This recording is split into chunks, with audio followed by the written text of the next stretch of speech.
최경영의 최강 시사.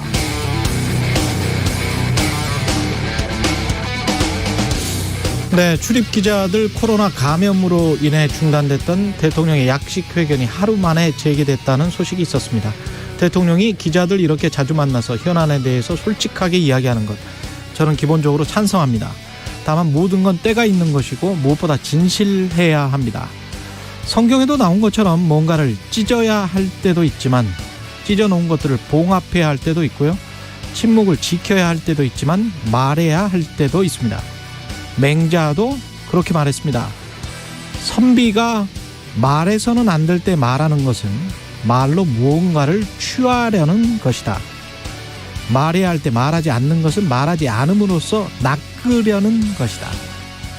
동서양의 격언 모두 말하고 침묵할 때, 시점이 중요하다는 것이고, 특히 맹자는 선비라면 말할 때와 침묵할 때를 잘 분별하면서도 말할 때도 침묵할 때도 진실, 진리, 대의, 명분 속에서 하라고 가르쳤네요. 전 정권에서 지명된 사람 중 이렇게 훌륭한 사람을 봤나? 우리 법무부 장관이 잘했을 것. 대통령을 처음 해보는 거라. 지금 전 세계적으로 고금리 정책을 쓰고 있어서 근본적으로 대처할 방도는 없다. 윤석열 대통령의 약식 기자회견에 말하기는 맹자가 말한 선비의 말하기일까요?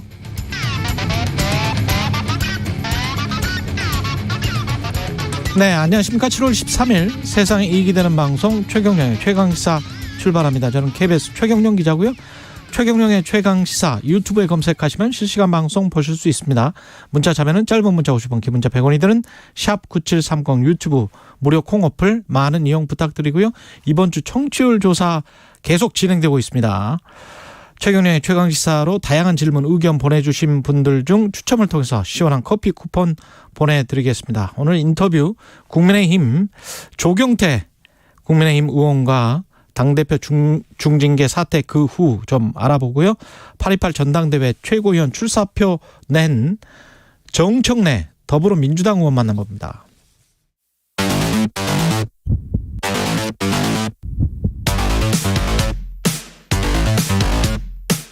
오늘 아침 가장 뜨거운 뉴스 언박싱. 네, 뉴스 언박싱 시작하겠습니다. 민동기 기자, 김민아 시사평론가 나와 있습니다. 안녕하십니까? 안녕하십니까? 코로나 신규 확진자가 3만 명대를 돌파했군요. 심상치가 좀 않은 것 같습니다. 일단 어제 오후 9시 기준으로 코로나19 신규 확진자가 3만 8천 명을 넘어섰거든요. 예. 일주일 전인 지난 5일과 비교해도 한 2배 이상 많은 것으로 지금 나타나고 있는데요. 이른바 더블링 현상이 이어지고 있는 것으로 지금 확인이 되고 있습니다. 실제 코로나19 주간 위험도가 8주 만에 낮음 단계에서 중간 단계로 올라갔거든요. 약간 경각심을 가져야 될 것으로 보이고요. 일단 면역력이 감소하는 게 가장 큰 요인으로 일단 꼽고 있고, 또 다른 원인으로는 BA5, BA5라고도 하는데 이 빠른 확산을 좀 꼽고 있는 것 같습니다. 오미크론 변이의 하위 변이 가운데 하나인데, 델타 변이에 비해서 오미크론이 전파력이 굉장히 높았잖아요. 예. 근데 이 오미크론보다 더 전파력이 센 것으로 알려져 있기 때문에 이런 이유 때문인지 모르겠습니다만 국내에서 코로나에 걸렸다가 다시 걸리는 재감염 사례도 최근 늘어나고 있는 추세입니다. 확실히 이제 이 면역 회피는 갖고 있는 걸로 이제 보이고요. 다른 나라들의 사례나 이런 것들로 봐도, 그리고 전파력도 상당히 강하기 때문에 이미 오미크론 대유행 때 우리가 거리두기는 이제 더 이상 이제 효용이 없다, 뭐 상당히 낮다 이렇게 판단하지 않았습니까? 전파력이 워낙 강하기 때문에. 그것보다 더 전파력이 강하다 그러면 지금 와서 이제 뭐 거리두기 재개나 이런 걸 하기는 어렵겠죠. 그렇죠. 뭘로 대응할 것인가를 생각을 해봤을 때. 그리고 이제 백신이나 이런 부분들도 지금 BA5가 면역 회피 능력이 이제 굉장히 높다 그러면 지금 우리가 갖고 있는 백신을 뭐 또 접종한다고 해서 얻을 이익이 이제 있느냐에 대해서도 의문이 지금 제기가 될 수 있기 때문에, 이 취약한 지금 이 취약군에 대해서는 4차 접종을 지금 뭐 확대하는 부분이지만 전 국민을 대상으로 해서는 백신 접종은 지금은 이제 실익을 좀 따지기 어렵다라고 보는 그런 측면이지 않습니까? 예. 그럼 결국 대응할 수 있는 건 크게 두 가지인 거죠. 첫 번째로는 각자 알아서 개인 위생에 대해서 이제 신경을 더 많이 쓰는 이런 국면이 돼야 될 것이고, 또 하나는 이제 대유행이 이제 예정이 되어 있는 건데 그러면 지금 이제 전문가들의 지적은 거의 이제 20만도 나올 수 있다 하루에 확진자가 네. 이런 유행의 정점에 서면 이런 지적도 하는데 그걸 감당할 수 있는 이제 의료 체계를 다시 정비하고 거기에 필요한 병상을 확보하고 이런 시스템들이 효율적으로 돌아가고 있는지를 점검을 해야 되겠죠. 그리고 앞으로 지금부터 준비를 해나갈 수 있도록 이 민간 병원들하고의 협력 체계 이런 것들을 다시 좀 구축하는 이런 것들이 앞으로 필요하다고 생각을 합니다.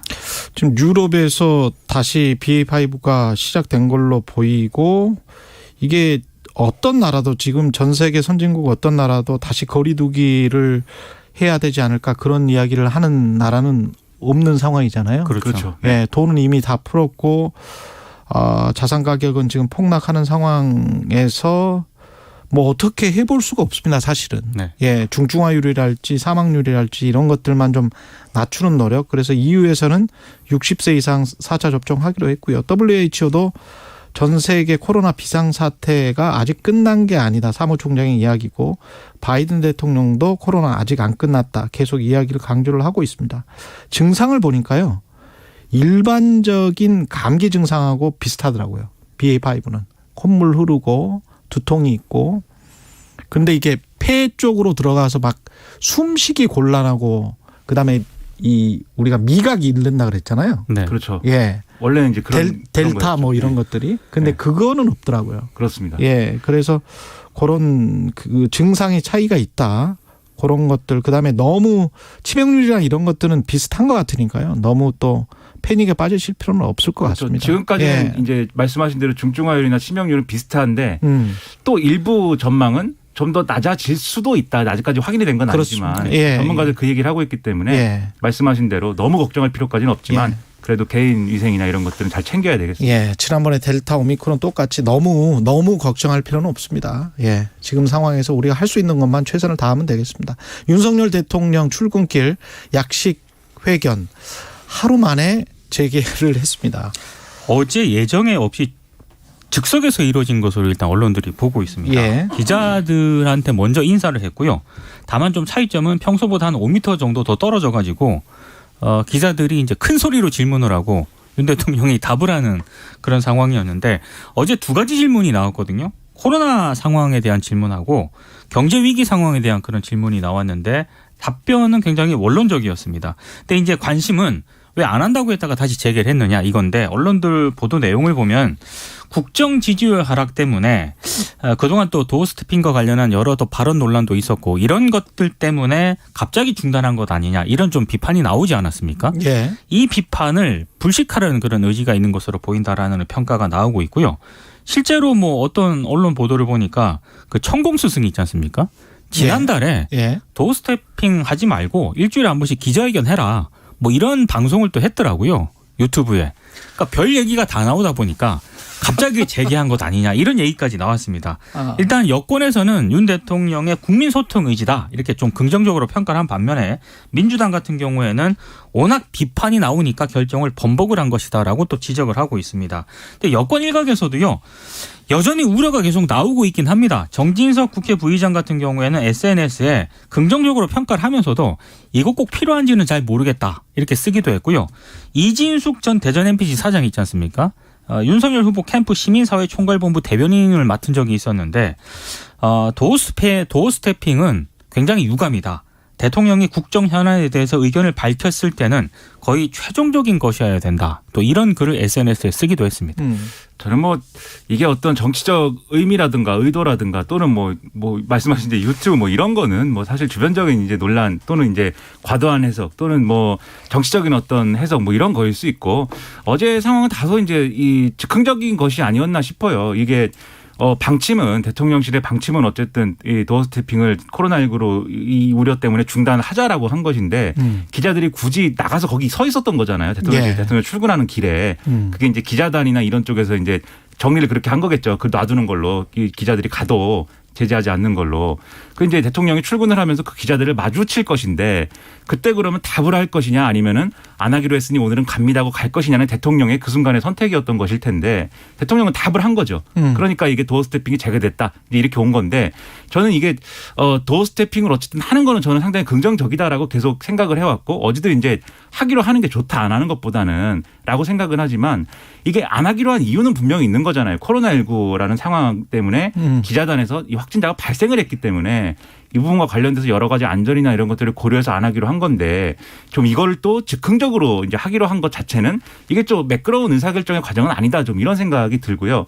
그러니까 앞서 말씀하신 것처럼 도어 스태핑을 하느냐 마느냐보다도 더 중요한 거는 거기서 대통령이 어떤 답변을 어떻게 하느냐에 그렇죠. 관한 그렇죠. 건데 내용이 중요하죠. 그렇죠. 예. 그거 이제 대통령이 본인의 어떤 노력도 필요하겠지만 참모들도 역할을 충실히 해야 됩니다. 그게 지금까지 언론 보도를 통해서 나온 맥락이나 이런 행간을 잘 읽어보면은 참모들이 답변도 준비하고 모범 답안 다 이렇게 좀 도와주려고 하는데 대통령이 그것보다는 본인의 어떤 감대로 좀 이렇게 즉흥적으로 답을 하는 경우가 많았다는 것에 행간이 좀 있거든요. 예. 근데 그렇게 하기보다는 참모들의 의견 충분히 이제 숙지해서 답을 하는 게 중요하고 특히 그 자리에 대변인이 같이 있어요. 그럼 대변인도 예를 들면 대통령이 좀 이렇게 좀 약간 좀 너무 나갔다라든지 이런 부분에 있어서는 그 현장에서 적절히 조언하고 기자들에게 적절히 설명해주고 이런 일종의 하나의 어떤 프로세스가 있어야 되는데 지금은 프로세스가 잘 안 잡혀 있는 상황이고 너무 가다 보니까 이게 계속 어떤 말의 어떤 사고로 이어지는 거 아니겠습니까? 예. 이거는 줄여야 되고 도어 스태핑은 어쨌든 진행하는 게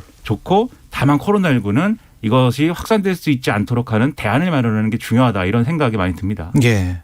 그리고 그 용어와 관련해서 그 KBS도 얼마 전부터 한 이틀 전부터 도어 스태핑이라는 말을 안 쓰고 약식 회견 또는 그렇죠. 약식 네. 기자회견 이렇게 쓰고 있는데 이거는 참 바람직한 것 그렇습니다. 같습니다. 사실 맞습니다. 도어 스태핑이 무슨 뜻인지 잘 모르겠어요. 무슨 뜻인지 잘 모르잖아요. 네, 우리 네. 또 영어권 전문가시잖아요, 최 기자님이. 아니 도어 스태핑이라는 게 우리가 그 문지방에서 그렇죠. 국회의원실 같은 데 가면 그 문 살짝 열고 있잖아요. 네. 저 의원님 뭐 이런 거 혹시 대답해 주실 수 있어요? 이게 사실은 도어 스태핑이에요. 그러니까 그렇죠. 기자 관점에서 봤을 때 아주 네. 그 탐사보도 기자들이 어렵게 질문하는 그게 도어 스태핑이거든요. 그러니까 이거는 본인 대통령이 스스로 와서 약식 기자회견을 자청을 하는 거잖아요. 그렇습니다. 그러니까 약식 기자회견이 맞죠. 출근길 약식 회견. 이게 명확한 이야기지.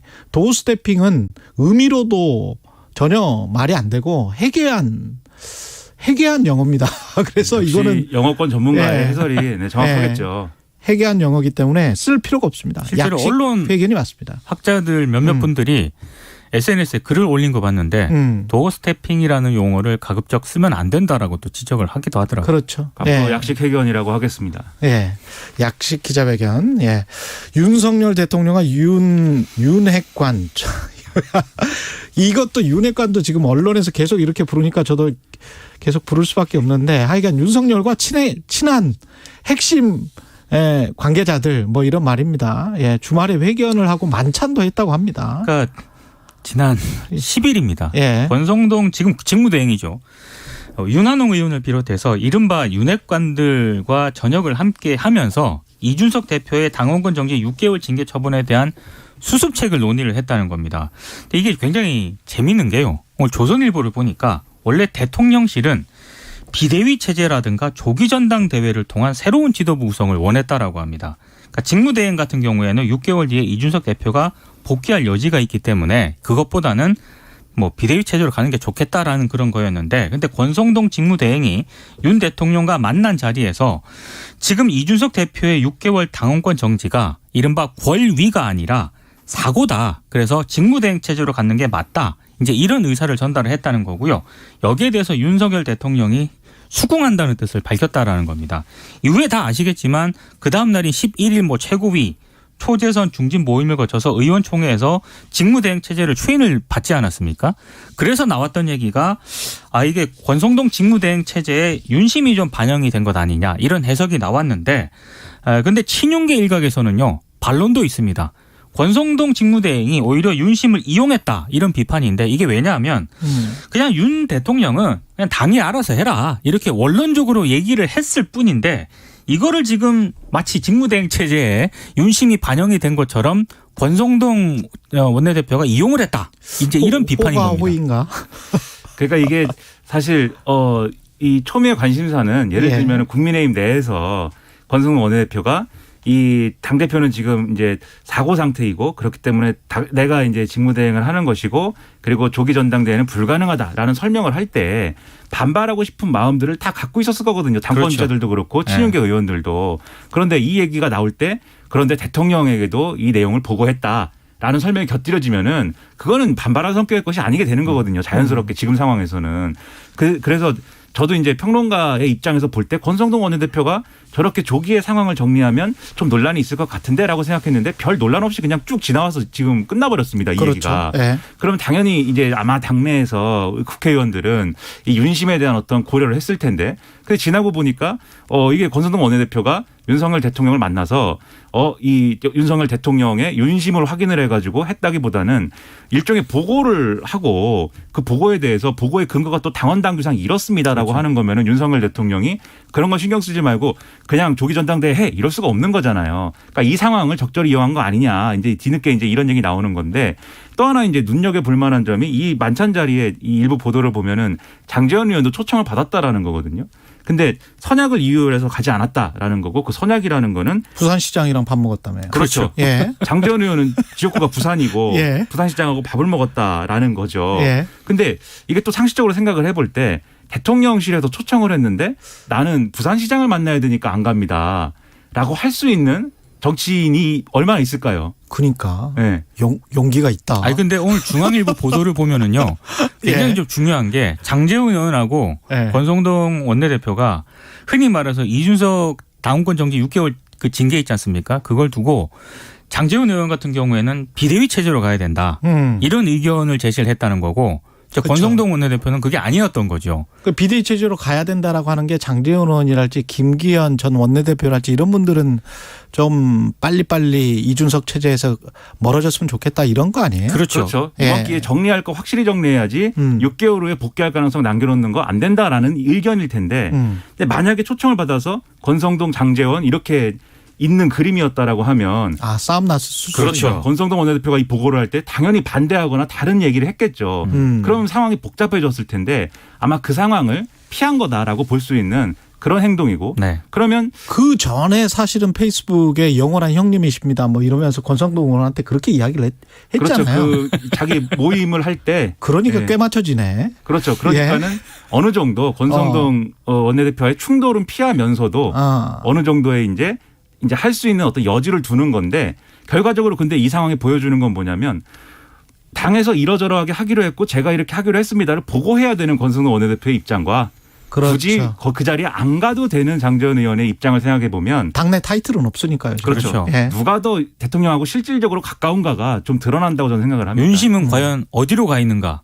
이게 언론들의 오늘 해석입니다. 가야만 하는 사람과 네. 가지 않아도 되는 사람 예. 누가 가까운가. 네. 게다가 초선 모임에서 유상범 최영두 의원이 마이크 꺼진 줄 모르고 이야기를 했는데 사실은 이게 핵심이에요. 그러니까 6개월 내에 경찰 수사가 어떻게 진행돼서 성상납 성접대 의혹이 어떤 방식으로 밝혀질지 또는 안 밝혀질지에 따라서 또 상황이 가변적입니다. 그러니까 이게 MBC를 통해서 비공개 회의였거든요. 예. 근데 대략 이런 겁니다. 여러 얘기를 했는데 핵심은 지금 유상범 의원 같은 경우에 6개월 징계 정지를 먹지 않았습니까? 징계를. 근데 그 사이에 만약에 기소가 나오면은 그렇죠. 징계를 다시 해야 되는 것 아니냐 이렇게 얘기를 하는 거고 최영두 의원이 아니 이거 아닐 경우도 좀 생각을 해봐야 되는 것 아니냐 이렇게 얘기를 하니까 또 유상범 의원이 지금까지 조사한 것을 보면 뭐 이렇게 얘기를 합니다. 그러니까 한마디로 이준석 대표의 성상납 의혹이 인정이 될 가능성을 굉장히 방점을 찍는 듯한 그런 얘기였거든요. 이 의원들끼리의 이야기입니다. 그렇습니다. 예. 이제 그러다가 마이크를 갑자기 이제 치우면서 이제 이 장면이 연출이 됐는데 예. 문제는 이게 과연 정말로 지금 마이크가 켜진 줄 몰랐던 것이냐 아니면 대화 내용을 좀 기자들한테 들으라고 일부러 좀 한 것 아니냐 그럴 수도 있어요. 여러 해석이 나오고 있고요. 네. 어찌됐든 이게 MBC를 통해서 보도가 된 뒤에 유상범 의원실이 입장을 내놓았습니다. 아니 이거 언론과 비공개로 합의했기 때문에 모든 취재단이 밖으로 나간 상황이었다. 그런데도 불구하고 특정 언론이 합의에 반해서 이 촬영한 영상을 보도한 것은 굉장히 유감이다. 이렇게 입장을 내놓기는 했습니다. 그럼 마이크는 그대로 있었단 말이죠. 거기에? 마이크는 계속 있다가 나중에 켜진 걸 알고 마이크를 돌리는 장면이 나오거든요. 근데 이게 늘 반복되는 작년인데 꼭 이런 일이 또 발생을 합니다. 이전 정권에서는 이제 그 이인영 당시 원내대표하고 김수현 수석하고 그렇죠. 뭐 거의 집권 4년 차 같다. 공무원들이 말을 안 듣는다 이 얘기를 그렇죠. 하는 바람에 시끄러웠는데. 예. 근데 이게 좀 이게 하나의 해프닝일 수도 있는데 그런데 또 좀 주목이 되는 건 이 유상범 의원이 이 얘기를 주도를 하잖아요. 그렇죠. 지금. 이 최영도 의원이 실질적으로 한 얘기는 예를 들면 이게 경찰에서 이준석 대표가 뭐 여러 가지로 뭐 정황이 뭐 일부 확인됐다 하더라도 공소시효가 지났다거나 해가지고 무죄가 나올 수 그렇죠. 경우에. 이게 혐의가 없다로 정리할 경우에 애매하지 않느냐 그러면 상황이 그러니까 가벌성이라는 용어를 썼는데 그렇죠. 가벌성이 있어야 되는 거 아니냐 이 징계가 명분이 있으려면 그 얘기를 하는 건데 거기에 대한 답이거든요. 유상범 의원 답은 그게 뭐 형사적으로 무혐의가 나오더라도 일정 부분 상황이 확인이 되면은 거기에 대해서 이 거짓말로 이렇게 뭐 했다거나 하는 건 추가로 해야 된다라고 얘기를 하는 건데 근데 유상범 의원이 윤리위에 들어가는 사람이에요. 맞습니다. 아 그렇군요. 그렇죠. 윤리위 내에서 이 여러 가지 상황을 주도할 수 있는 입장이고 그리고 유상범 의원 또 검사 출신 아닙니까? 그러네. 이런 것들이 이제 연결이 이렇게 뭐 이렇게 되면 이준석 대표 입장에서는 사실 이것도 얘기하기 좋은 소재입니다. 봐라 윤리위가 일정 정도 편향을 가지고 이렇게 좀 불공정한 어떤 그런 이 결정을 한 거 아니냐라고 얘기할 수 있는 근거도 될 수가 있어가지고 이미 편견을 가지고 있다. 그렇죠. 그래서 이게 아마 그런 쪽으로 얘기가 좀 흘러갈 수도 있기 때문에 예. 향후 대응이 또 중요하게 된 거죠. 민주당 최고위원 출마 선언은 잇따라 나오고 있습니다. 고민정 의원하고 윤영찬 의원이 최고위원 출마를 선언을 했는데요. 고민정 의원이 기자회견에서 민주당은 누군가의 당이 아니다. 민주당은 나만이 고칠 수 있다는 독선적 사고로는 서로에 대한 상처만 깊어질 뿐이다. 이 얘기를 했거든요. 예. 근데 다들 기억을 하시겠지만 이재명 의원이 대선 후보로 나섰던 지난해 11월 이재명의 민주당을 만들겠다라고 말한 적이 있기 때문에 이재명 의원을 간접적으로 비판을 했다라는 게 언론들의 해석이고요. 윤영찬 의원도 역시 최고위원 출마 선언에서 다른 당원을 향해 멸칭을 부르며 조롱하는 이는 당원이 아니다. 팬덤 세력을 좀 비판을 했습니다. 그래서 언론들의 해석은 두 사람의 출마로 최고위원 선거가 최경영 기자가 별로 안 좋아하지만 친명 대 비명의 구도가 됐다라는 게 대략적인 해석이고요. 친명, 비명, 삼지대, 뭐 개별 의원들 뭐 이렇게 하겠습니다. 그렇습니다. 그리고 뭐 비명계 의원인 고영인 송갑석 의원도 오늘 최고위원 출마를 또 선언할 예정입니다. 네, 진짜 비명 어감은 좀 안 좋네요. 비명을 치명 반명? 네, 뭐 친명 반명 그렇게 할까요? 그러면 비명을 친명 지르는 반명 것 같고. 삼지대 개별 의원들. 네네. 근데 이게 뭐 이 구도가 재밌는 구도예요. 그러니까 지금 이제 소위 말하는 지금 말씀하신 친명 의원들은 다 얘기하는 게 나는 이재명하고 가깝습니다. 그렇죠. 이 얘기를 가는 거고 지금 이제 반명 내지는 비명으로 분류되는 이 최고위원 후보들은 이재명을 견제합시다잖아요. 결국 이 메시지를 종합을 하면 이재명 의원과 팬덤 정치의 결합을 견제합시다. 그러니까 결국은 이재명이냐 아니냐로 구도를 깔고 가는 거에 대해서 그런 선거 태행적이다라는 말씀 여러 번 드렸지만 마찬가지 구도가 여기저기 또 확인돼서 여러모로 좀 의문스러운 점이 있고 이게 결국 나중에 이재명 의원이 당대표 되는 건 어느 정도 기정사실로 보잖아요. 이제 평론가들도 그렇고. 그렇더라고요. 근데 이거는 평론가들의 평이지 실제로 선거는 뚜껑을 열어봐야 아는 거긴 합니다만. 하지만 그런 얘기 나오는 상황에서 최고위원회가 그러면 어떻게 구성되느냐도 이재명 대표가 만약에 탄생할 경우에 얼마나 탄력을 받을 수가 있는지가 주목이 되는 거거든요. 만약에 5명 중에 이 최고위원 선출한 5명 중에 2명 이상이 이른바 비명계 의원으로 짜여지면은 아마 의사결정이나 이런 과정에서 진통이 많을 거다라고 하는 얘기가 이제 당내 선거 구도에 영향을 미치고 있기 때문에 그래서 이제 이재명이냐 아니냐 지금 논쟁으로 가는 건데 좀 더 포지티브한 선거 했으면 좋겠습니다. 예. 오늘 오전 7시 30분에 서해 5도 지역에 호우 경보가 발효됐습니다. TV, 라디오, 스마트폰 통해서 기상 상황 확인하시고요. 차량은 속도 줄여서 운행하고 물에 잠긴 도로, 지하차도, 교량 등은 통행하지 않아야 합니다. 개울가, 하천변, 계곡, 해안가 등 급류나 침수 위험 지역에서는 침수 위험 지역에 접근하지 말고요. 즉시 안전한 곳으로 대피하시면 좋겠습니다. 공사장, 전신주, 지하 공간 등 위험 지역에는 접근하지 않도록 하고 농촌 지역은 농작물, 시설물 피해가 발생하지 않도록 배수로 정비 잘 하시기 바랍니다. 행정안전부에서 알려드렸고요. 예, 여기까지 호우경보가 나왔기 때문에 이거는 뭐 의무사항이니까 KBS는 알려드렸습니다. 뉴스 언박싱 민동기 기자 김민아 평론가였습니다. 고맙습니다. 고맙습니다. KBS 1라디오 최경련의 최강시사 듣고 계신 지금 시각은 7시 44분입니다. 네, 최강시사 출근길 날씨 정보입니다. 조금 전 들으셨다시피 7시 30분을 기해서 서해 5도의 호우주의보가 경보로 강화됐고요. 잠시 뒤에 오전 8시에는 서울을 비롯한 경기 일부 지역, 주로 서쪽과 북부 쪽으로 인천을 포함해서 호우주의보가 내려지겠습니다. 다른 지역, 주로 서울과 수도권 그리고 일부 강원 영서쪽, 충남 서해안으로도 호우특보가 더 확대 강화될 가능성이 아주 높은 상황이고요. 이 비구름이 몰려오면서 내일까지 전국에 많은 비 예보 있는데 주로 오늘은 수도권과 강원 내륙 충청권을 중심으로 내일은 전라권을 중심으로 시간당 30에서 최고 50mm 이상의 매우 강하고 요란한 비가 내리겠습니다.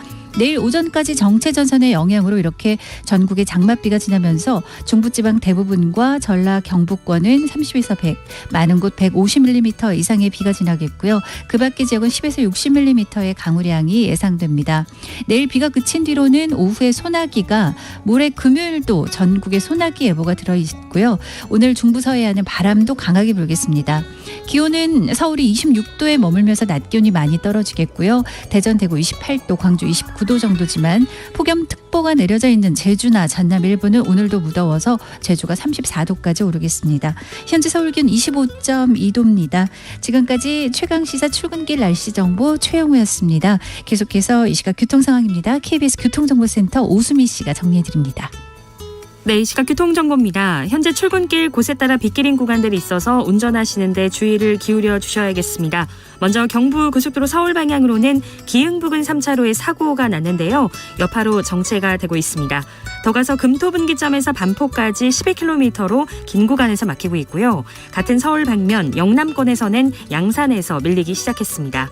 남해고속도로 순천 쪽 산인터널 출구에서 화물차 관련한 사고가 났고요. 2, 3, 4차로 3개 차로나 차단을 하고 수습을 하고 있습니다. 이 여파로 7원 분기점부터 산인 분기점까지 7km 구간에서 정체가 심해져 있습니다. KBS 교통정보센터였습니다.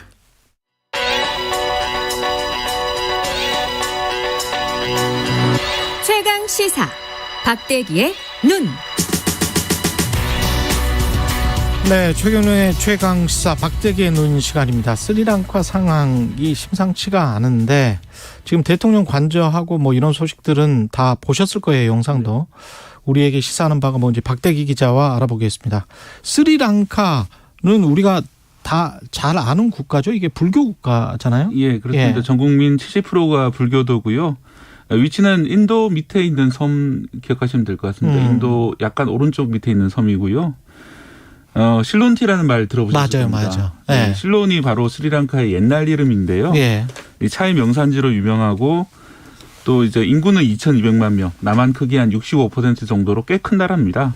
또 자연이 아름다워서 몇 년 전부터는 그렇죠. 이제 관광지로 잘 알려진 그런 저도 꼭 한번 가보고 싶었던 나라였습니다. 근데 어쩌다가 대통령궁 점거까지 이렇게 이어지게 됐나요? 네, 먼저 경제난이 있었습니다. 지난 5월 달에 국가 채무를 갚을 수 없다 디폴트 선언을 했고요. 국가 부도 상태에 빠졌다고 이렇게 표현을 하죠. 가장 힘든 거는 현재 원유가 안 들어오고 있다는 건데요. 그래서 주유소에서 그 석유를 살려면은 보통은 3일 정도 밤낮을 기다려야지 한 통 정도로 받을 수 있다라고 합니다. 그랬죠. 그리고 물가도 50% 넘게 1년 전보다 치솟았고요.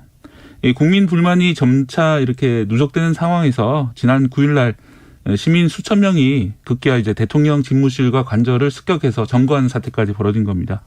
근데 대통령 점거하는 영상들 보셨을 텐데 이 나라 불교 국가여서 그런지 되게 평화롭더라고요. 시위나 뭐 네, 이게 이렇게 상당히 고통스러운 가운데도 좀 흥이 있는 국민이다 이런 생각이 좀 들었는데요. 대통령은 어디로 갔습니까? 지금 대통령은 오늘 아침에 보도에 나오는 것에 따르면 AFP에 따르면은 군용기로 몰디브로 탈출한 것 같다. 당초에는 그 일반 민간 공항을 통해서 탈출하려고 그랬는데 공항 공무원이 수속을 거부하는 이런 굴욕을 겪었다 이런 보도가 나왔는데요. 뭐 그런 식으로 결국 쓸쓸하게 좀 탈출을 한 상황인 것 같고요. 반대로 지금 대통령 관저 같은 경우에는 이 나라 국민들이 점거를 해서 뭐 관저의 풀장에서 수영을 하는 시민들도 있고 또 대통령이 감춰둔 와인도 마시고 뭐 대통령 침대에서 커다란 침대에서 운동을 하는 그런 모습도 SNS에 올리고 있는 상황입니다. 이게 스리랑카 같은 경우는 어떻게 하다가 이렇게 경제난이 심화가 됐습니까? 크게 외부적 요인하고 내부적 요인이 있는데요. 먼저 외부적인 상황을 말씀드리면 결국은 코로나19 때문입니다. 이 나라 산업 한 15% 정도가 관광업이었는데 코로나 때문에 관광객이 뚝 끊긴 상황이고요. 뭐 그전에 이제 2019년에 테러가 한번 있으면서 좀 타격이 있었습니다만 어쨌든 이제 코로나 이후에는 더더욱 관광업이 지금 안 되고 있는 상황이고 다른 개발도상국도 마찬가지지만 해외에서 노동을 해서 본국에 송금하는 것들이 이 나라 외화 수입의 중요한 이제 획득 방법이었는데 예. 그게 이제 해외 노동자 이주 노동이 어려워졌잖아요. 코로나 때문에. 뭐 그러면서 이제 더더욱 외환난이 심해졌는데 하지만 더 큰 문제는 잘못된 정책입니다. 이 스리랑카 고타바야 라자팍사 대통령이 갑자기 세계 최초의 완전 유기농 농업을 도입하겠다 이런 발표를 했었거든요. 예. 그러면서 더 이상 화학 비료나 농약을 안 수입하고 수입을 안 하면서 아까 말씀드렸던 유명한 차 재배라든지 쌀 농사를 하겠다. 이렇게 발표를 하면서 더 문제가 심각해졌습니다. 화학비료 안 쓰고 농사를 짓겠다. 완전 유기농 하겠다. 네. 이게 근데 작물 생산이 확 줄어들 텐데. 네, 그렇습니다. 특히 예. 이제 화학비료가 없이는 지력이 떨어진다고 하죠. 그래서 당연히 농민들이 거세게 반발했고 실제 수확도 이 통계에 따라서는 곡물은 43%, 차는 18% 정도 줄었다 이런 보도가 나오고 있는데요. 뭐 당연히 이런 상황이니까 곡물 가격도 치솟고 또 우크라이나 침공 때문에 지금 다른 나라에서 사오기 어려운 상황이 계속되고 있는 그런 상황입니다. 여기서 이제 또 하나는 중국이라든지 외국에서 빌려온 차관도 이 스리랑카 외환위기 원인이 됐습니다. 예. 중국이 1대1로 정책이라고 하잖아요. 그렇죠. 그래서 해상 실크로드를 통해 가지고 인도양 일대에 있는 항구들을 통해서 유럽 쪽으로까지 진출하겠다. 아프리카 하고요. 이런 식의 계획을 가지고 있기 때문에 이 지정학적으로 보면은 스리랑카가 상당히 중요한 그런 상황이거든요. 그래서 스리랑카의 도로라든지 항만을 지을 수 있도록 차관을 돈을 빌려주는 식으로 이제 집행이 됐는데 이 돈을 못 갚게 되면서 스리랑카가 벌써 일부 항구 같은 경우에는 99년간 중국에 빌려줘야 되는 그런 처지가 됐고요. 돈을 못 갚으면. 네. 아니, 예. 지금 돈을 못 갚았기 때문에 이미. 못 갚았기 때문에 항구를 사실상 영구조차 예. 하게 되는. 사실 뭐 이게 중국이 옛날에 홍콩 뺏긴 것처럼 이렇게 돼 있는 거의 비슷하네. 거죠. 99년간 조차하는 건. 그렇습니다. 예. 그래서 물론 중국 입장에서는 이 스리랑카 외채의 10%만이 이제 중국 것이다. 그래서 너무 과장돼 있다 이렇게 불만하지만 어쨌든 이제 이런 외환난의 하나의 요인이 되고 있는 그런 상황입니다. 뭐 이렇게 이 1대1로 정책이라든지 이 코로나19 관광객 해외 송금 감소 이런 것들이 연결이 되면서 결국 디폴트 수렁까지 빠진 겁니다. 대통령은 아무 일도 안 했습니까? 이렇게 되도록? 이게 아까 말씀드린 저 황당한 유기농 정책부터 시작해가지고 결국은 이제 대통령의 책임이라고 보이는데 이 고타바야 라자팍사라는 대통령인데요. 이 라자팍사 가문이 상당히 좀 이 스리랑카를 장기 지배를 하고 있는 사실상 독재자 가문입니다. 형인 마힌다 라자팍사가 2005년부터 10년간 대통령을 지낸 사실상의 독재자였고요. 또 그 이후에도 총리를 번갈아 지내는 식으로 하면서 지금은 동생이 대통령. 형은 총리, 또 형제들과 친척들 사이에 3명이 장관이 있는 등 3명이 장관? 예, 그런 식으로 이제 사실상 라자팍사 가문이 난집안이네요. 예, 이 스리랑카 전체를 좌지우지하다 보니까 네. 결국은 이제 정부라는 곳이 견제 이런 것들이 필요하고 아까 말씀드렸던 유기농 같은 말도 안 되는 정책이 들어오면은 누군가 좀 바로잡고 했어야 되는데 뭐 그러지는 못하면서 결국은 이런 난이 벌어졌다 보이고요. 또 일가 친척들이 이렇게 정권을 장악해서 정치를 하다 보니까 비리와 관련된 소문도 무성한 그런 상황입니다. 그럴 것 같아요. 네. 네. 고타바야 대통령 동생인 바실 라자팍사 전 재무부 장관 같은 경우에는 정부가 계약을 하면은 무조건 10%씩 커미션을 챙겼다 이런 의혹이 나오고 있는데요. 정부 계약에 자기가 10% 뭐 독재 커미션을 국가들 챙겼다. 옛날에 이제 많이 했던 그런 방식들일 것 같은데 네. 그래서 이제 별명이 미스터 10%라고 합니다. 미스터 10% 1억 달러짜리 계약이면 뭐 1,000만 달러를 받아가는 네. 뭐 그런 식이군요. 뭐 당연히 이제 이 가문 자체가 스리랑카 장악하고 있다 보니까 이거는 물론 이제 사실 확인해봐야 되겠습니다만 그런 소문이 지금 무성한 상황이고요. 실제로 아까 그 대통령 궁을 점거한 시민들이 우리나라 화폐 가치로 수천만 원짜리 이제 돈다발 빳빳한 새 지폐를 대통령궁에 찾아내기도 하는 등 자금 이제 횡령 좀 의혹이 있는 그런 상황입니다. 국가 부채가 얼마나 되죠? 지금 나오고 있는 건 510억 달러 정도 510억 이제 갚아야 달러. 되는데요. 우리 돈 66조 원 정도의 부채입니다. 예, 그래서 이제 66조 원 물론 우리나라에서도 큰 돈이지만 이 스리랑카에서는 정말 막대한 규모의 그렇죠. 부채고요. 네. 그런데 이제 갚을 수 있는 돈, 그러니까 스리랑카 재무부가 보유하고 있는 외화 보유고는 320억 원밖에 없다라고 발표를 했습니다. 320억 원밖에 없다. 예, 1%도 안 되는 갚아야 될 부채의 1%도 안 되는 그런 돈인데요. 예, 그렇게 외화가 없다 보니까 외국에서 수입해야 되는 휘발유라든지 식용유, 휴지 같은 것들도 제대로 수입을 못하고 있고 공급이 안 되는 상황이기 때문에 당분간 이렇게 시민사회 경제적 혼란은 계속할 것 같습니다. 이게 신흥국들 저개발국들 같은 경우는 지금 다 부도 위기, 다는 아니지만 상당히 많은 나라들이 부도 위기다라는 게 외신에 나오고 있습니다. 네, 예. 게오르기에바 IMF 총재가 한 말인데요. 이게 신흥국 연쇄 침체의 소용돌이로 빠질 수가 있다. 이 소용돌이라는 것은 하나의 그런 사태가 다른 사태를 촉발하는 그런 식으로 도미노처럼 무너질 수 있다는 얘기죠. 예. 생각해 보시면 과거에 우리나라가 경험했던 IMF 사태, 구제금융 사태도 동남아시아 쪽에 있었던 그렇죠. 그런 사태들이 일파만파로 번지면서 우리나라까지 왔던 것인데 그 바투아 폭락 이후에 우리로 왔습니다. 예. 그 비슷한 일이 이 스리랑카를 시작으로 또 위험한 국가들이 있거든요. 예를 들어서 엘살바도르 같은 경우에는 가상화폐를 통화로 했다가 그렇죠. 상당히 그렇죠. 어려운 상황인데요. 예.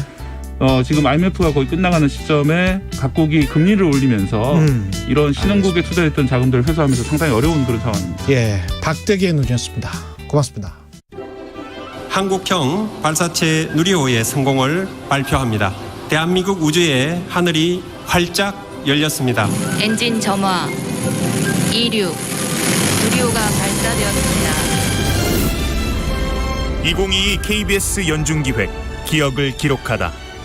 누리호가 이미 발사되어 버려가지고 텅 빈 이제 발사대를 보면 허전한 마음이 들기도 하는데요. 누리호가 이제 대한민국 우주 산업의 시작이라는 생각이 들거든요. 드디어 우리나라가 우주 산업에서 할 수 있는 모든 것을 다 할 수 있게 된 거라고 생각합니다. 비행 정상, 고도 100km 통과. 교신 성공 소식을 듣고 나서 완벽 성공을 했구나. 누리호가 보내준 영상을 보니까 제주도까지 다 보이더라고요. 그때는 굉장히 감동스러웠습니다. 나로호가 엄청난 발사되었습니다. 제가 고등학교 2학년 때 이제 나로를 응원을 했을 때는 정말 이제 우리나라도 이제 첫 발을 내딛는구나 이렇게 생각을 했는데 이제 13년이 흘러서 제가 이렇게 직접 발사 운영에도 참여를 하게 됐고요. 다음 차세대 발사체에서는 제가 설계 단계에서부터 참여를 하게 될 거고요. 다른 행성에 착륙하는 일이라든지 굉장히 도전적인 일이 많은데 그런 임무들을 모두 완벽히 수행하고 싶은 꿈이 있습니다. 항공우주연구원 비행성능팀 오영재 연구원은 기억합니다. 누리호를 개발하면서 우주에 별만큼이나 위기가 많았습니다. 과연 성공할 수 있을까? 우주처럼 깜깜한 순간도 있었습니다. 하지만 위기를 기회로 만든 누리호. 우주처럼 멀게만 느껴졌던 대한민국의 우주 미래가 눈앞에 바짝 다가왔습니다. 당신과 대한민국의 기억. KBS가 기록합니다.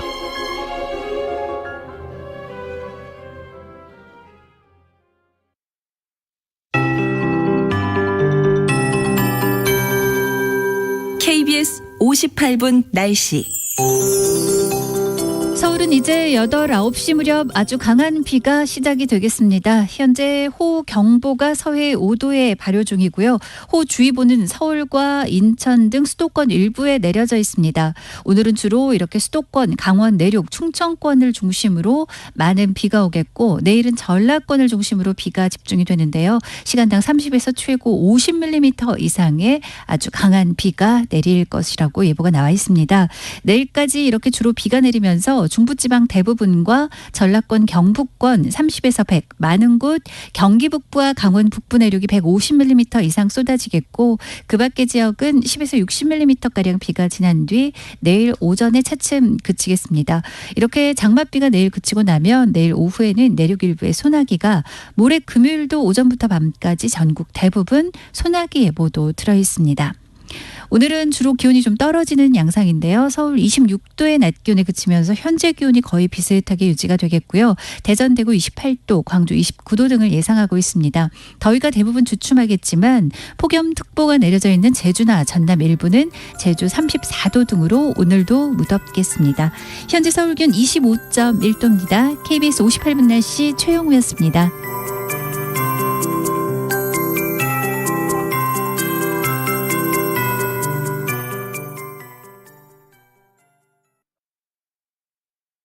정성을 다하는 국민의 방송 KBS가 8시를 알려드립니다. AM 711kHz, FM 97.3MHz, KBS 1라디오입니다. HLKA.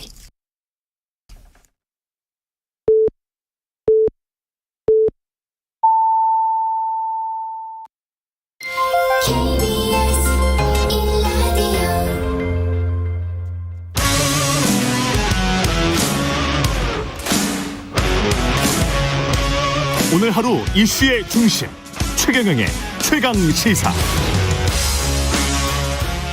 네, 국민의힘이 초유의 당대표 징계 후폭풍을 권성동 직무대행 체제로 수습하기로 했습니다. 그런데 혼란의 불씨가 완전히 꺼진 상태는 아닌 것 같습니다. 국민의힘 중진 의원이죠. 조경태 의원 연결돼 있습니다. 안녕하세요, 의원님. 네, 안녕하세요. 조경태입니다. 예, 이번 결정은 어떻게 보십니까? 직무대행 체제.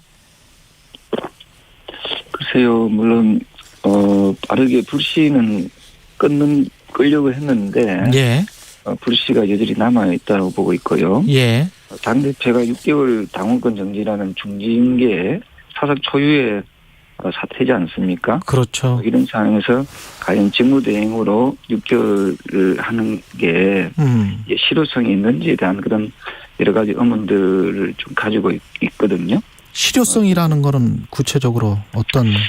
6개월이라면 상당히 꽤 긴 기간이지 않습니까? 예. 긴 기간 동안에 그 대표가 없는 상태에서 이게 계속 그 집권 여당이 계속 그렇게 갈 수 있는지에 대해서 그 어떤 여러 가지 좀 어렵지 않겠나 하는 분위기들도 많이 있다 이런 말씀드리고 싶습니다. 리더십이 부재할 수 있다 그런 말씀이신가요?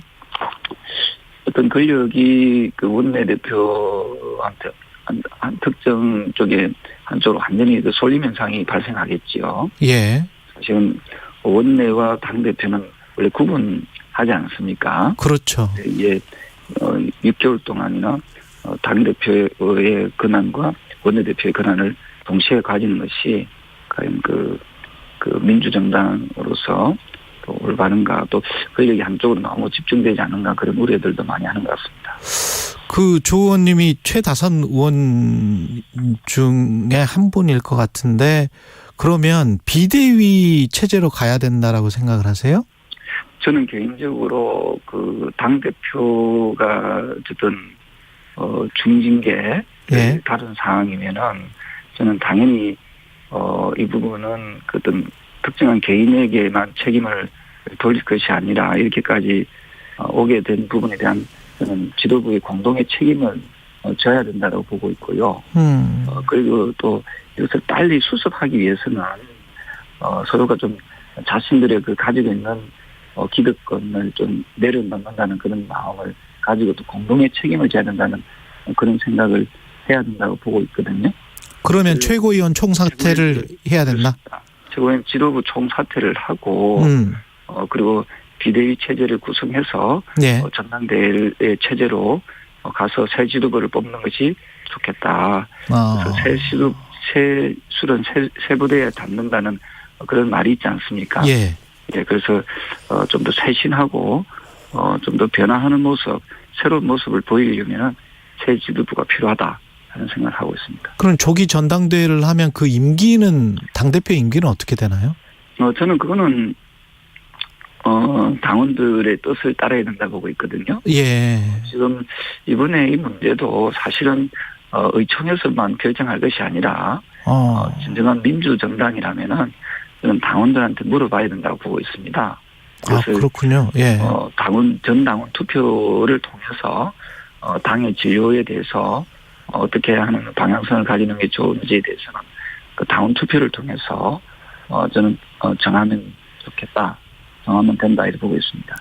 그 사실 뭐 어젠가요? 유상범 의원, 최영도 의원 말하는 도중에 경찰 수사 결과가 진행됨에 따라서 그게 혐의가 있음으로 밝혀지든 아니면 없다고 하더라도 성접대가를 한 게 사실이라는 게 밝혀진다면 그러면 또 다른 어떤 조치가 필요하다고 보세요?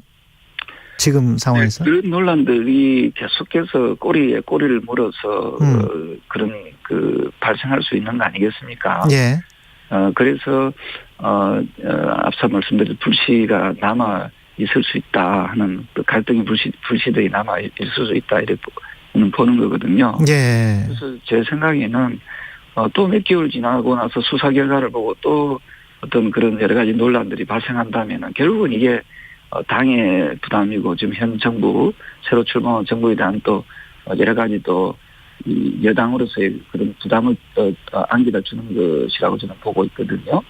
그래서 지금이라도 저는 그 당원들께 전 당원들께 우리 당의 그 진로에 대해서 명확하게 의사를 물어보고 왜냐하면 당의 주인은 우리 당원이지 않습니까? 예.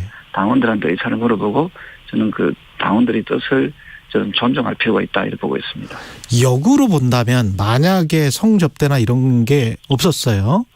그리고 이제 그 7억 관련 이것도 좀 무리한 징계였다. 만약에 성접대나 이런 게 없었다라고 그 판단이 되어진다면 그러면 이준석 당대표 입장에서는 억울하고 이게 만약에 이제 조기 전당대회가 돼서 당대표가 완전히 이제 바뀌어진다면 이건 마치 이제 확정이 되지 않았는데 확정이 되지 않은 사실로 당이 완전히 권력이 바뀌어버리는 상황이잖아요. 그거는 어떻게 보십니까? 이게 저는 이렇게 생각합니다. 예. 윤리위원회가 우리 일반적으로 살아갈 때 우리 그 사회에서 보면은 사법부와 다름없거든요. 예. 그 사법부가 이렇게 결정이 내려진 부분에 대해서 물론 뭐 2심, 3심도 있습니다만은 저는 특히 윤리위원장이 이제 대표가 임명했던 그 분이지 않습니까? 예. 윤리위가 그렇게 허술하게 해서 어떤 세력들의 압력에 의해서 이게 중징계가 나온 거라고 생각을 하지 않습니다. 저는 그리고 일반 우리 당원들 같은 경우에 윤리위에 해부돼서 중징계를 받게 되면 공천을 받을 수가 있습니까? 저는 못 받는다 보거든요.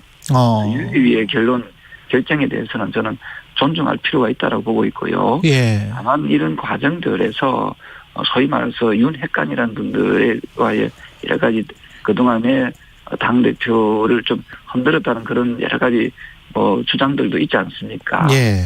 이런저런 부분을 봤을 때 저는 제가 좀 싫어하는 표현이긴 하지만 양쪽이 다 우리 국민들께 봤을 때는 저네들이 과연 집권당이 맞느냐. 사실은 정권을 교체하도록 국민들이 도와주셨고 또 이번에 지방 정권도 교체하도록 또 국민들께서 도와주지 않았습니까? 예. 근데 보통은 분열은 진 쪽에서 패배한 쪽에서 분열이 발생하는데 이번에는 보니까 이례적으로 이것도 이례적입니다. 이례적으로 승리한 쪽에서 지금 분열이 발생한 거거든요. 이기에 대한 공동의 책임은 아주 무겁게 져야 된다. 저는 그리 보고 있습니다. 그 세력들의 압력은 없었다라고 보시는 근거 같은 게 있을까요? 네? 세력들의 압력은 없었다라고 말씀을 하셨잖아요. 그러니까 뒤에 어떤 정치적인 배경은 없는 것이다. 이 윤리의 결정에. 그거는 그거하고는 다른 표현이죠. 예. 이준석 대표가 당대표를 하면서 저는 순탄하게 당대표직을 수행하지 못했다고 보거든요. 예. 네, 그런 뜻입니다. 거기에 대해서 왜냐하면 여러 가지 부분은 그는 아마 대표가 잘 알고 있을 거라고 보고 있고요. 징계를 받을 만했다. 당대표 수행 과정에서. 아니죠. 당대표로서 업무를 수행할 때 예. 주변에서 원만하게 하모니를 협력의 어떤 부분에 대해서 제대로 하지 못했다 하는 거고요. 그거와 별개로 윤리위에서의 예. 그 결정이나 판단에 대해서는 크게 외압은 없었을 거다. 왜냐하면 윤리위원장을 대표가 그 선임한 분이지 않습니까? 예. 그래서 그걸 별개로 보는데 문제는 당이 혼란스럽고 분열상을 만든 것은 예. 비단 당 대표 1인에 대한 책임으로만 돌려서는 안 된다는 거지요. 그 당의 구성원들, 특히 지도부는 공동의 책임 의식을 가지고 책임지는 모습을 가져야 된다 이런 뜻입니다. 어제 보도에 따르면 안철수 의원의 토론 모임에 다녀오셨잖아요. 네네. 거기에 권성동, 김기현, 송일종, 송원석, 조수진, 배현진 당 지도부와 핵심 인사 조경태 의원님까지 다 포함해서 어떤 이야기를 나눴는지도 궁금하고요. 이게 지금 왜냐하면 그 윤리위 결정 전에 사실은 뭐 안철수 의원 당대표 누가 뭐 장제원 사무총장 뭐 이런 이야기들이 언론에 보도되기도 했거든요. 그래서 당내 경쟁으로 보는 그런 시각도 있는 것 같아요. 그거는 조금 확대 해석한 것 같아요. 예, 예. 왜냐하면은 지금 당대표로 거론되는 분들이 김기현 전 원내대표, 예. 권성동 지금 현 원내대표도 당대표의 생각이 좀 있거든요. 예, 예. 예, 그러니까 지금 경쟁자들이죠. 그래서 지금 당에서는 여러 정책 토론회 같은 걸 많이 하거든요.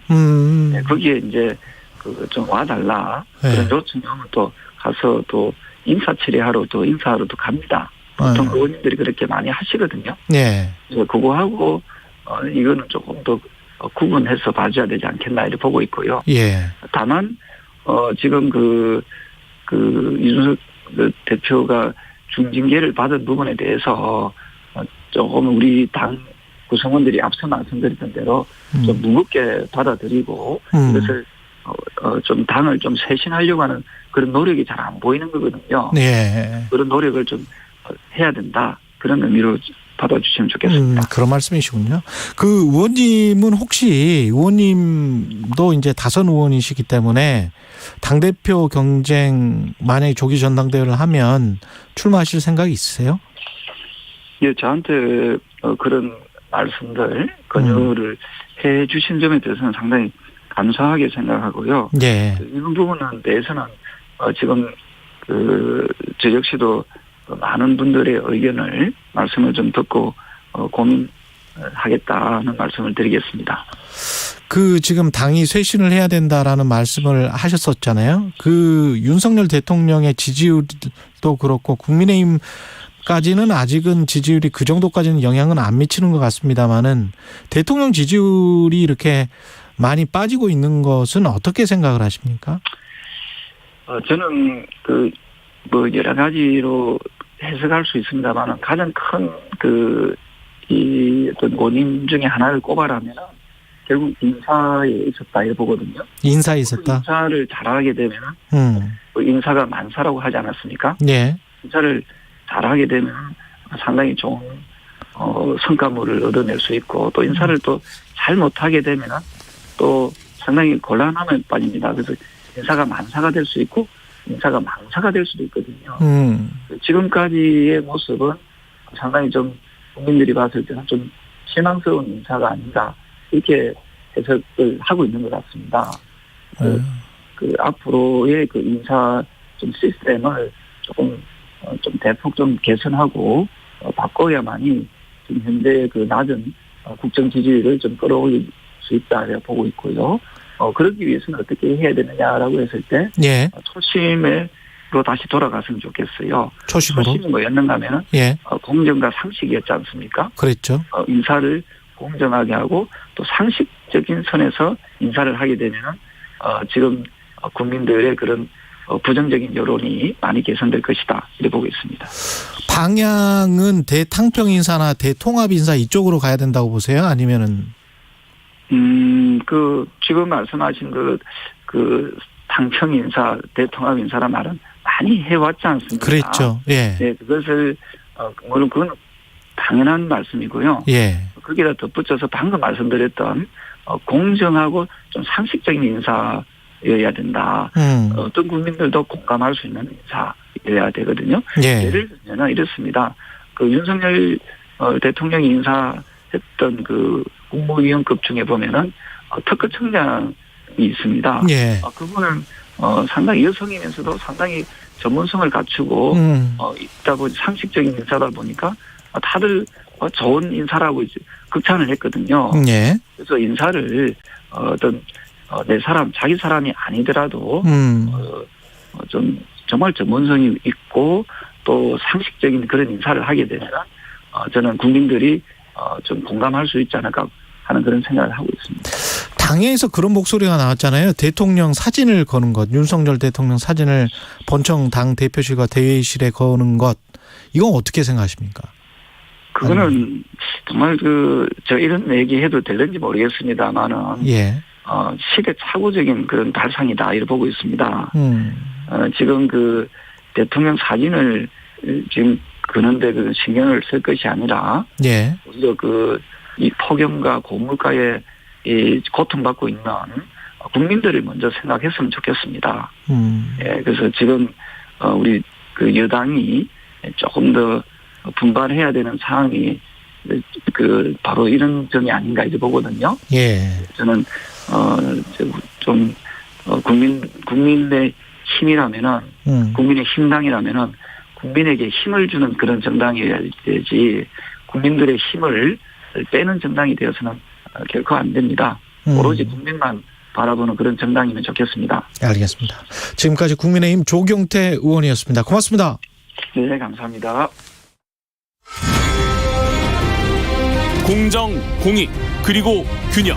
한 발짝 더 들어간다. 세상에 이익이 되는 방송. 최경영의 최강시사.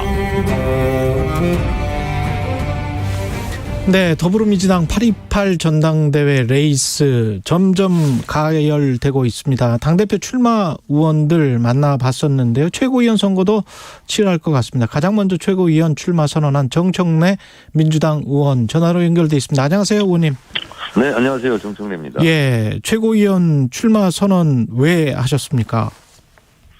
원래 제가 이재명 대통령, 정청래 당대표 이걸 오랫동안 꿈꿔왔고 당대표 준비도 많이 했었는데 예. 대선에서 아깝게 우리가 0.73%로 졌고 다시 이제 정권을 탈환하려고 한다면 예. 정권 탈환의 강력한 엔진이 당이지 않겠습니까? 예. 강력한 당, 강력한 리더십은 아무래도 지금 상태에서는 이재명 의원이 더 적합하지 않을까? 그리고 또 나 아니면 안 돼 이런 생각을 좀 내려놔야 되지 않을까?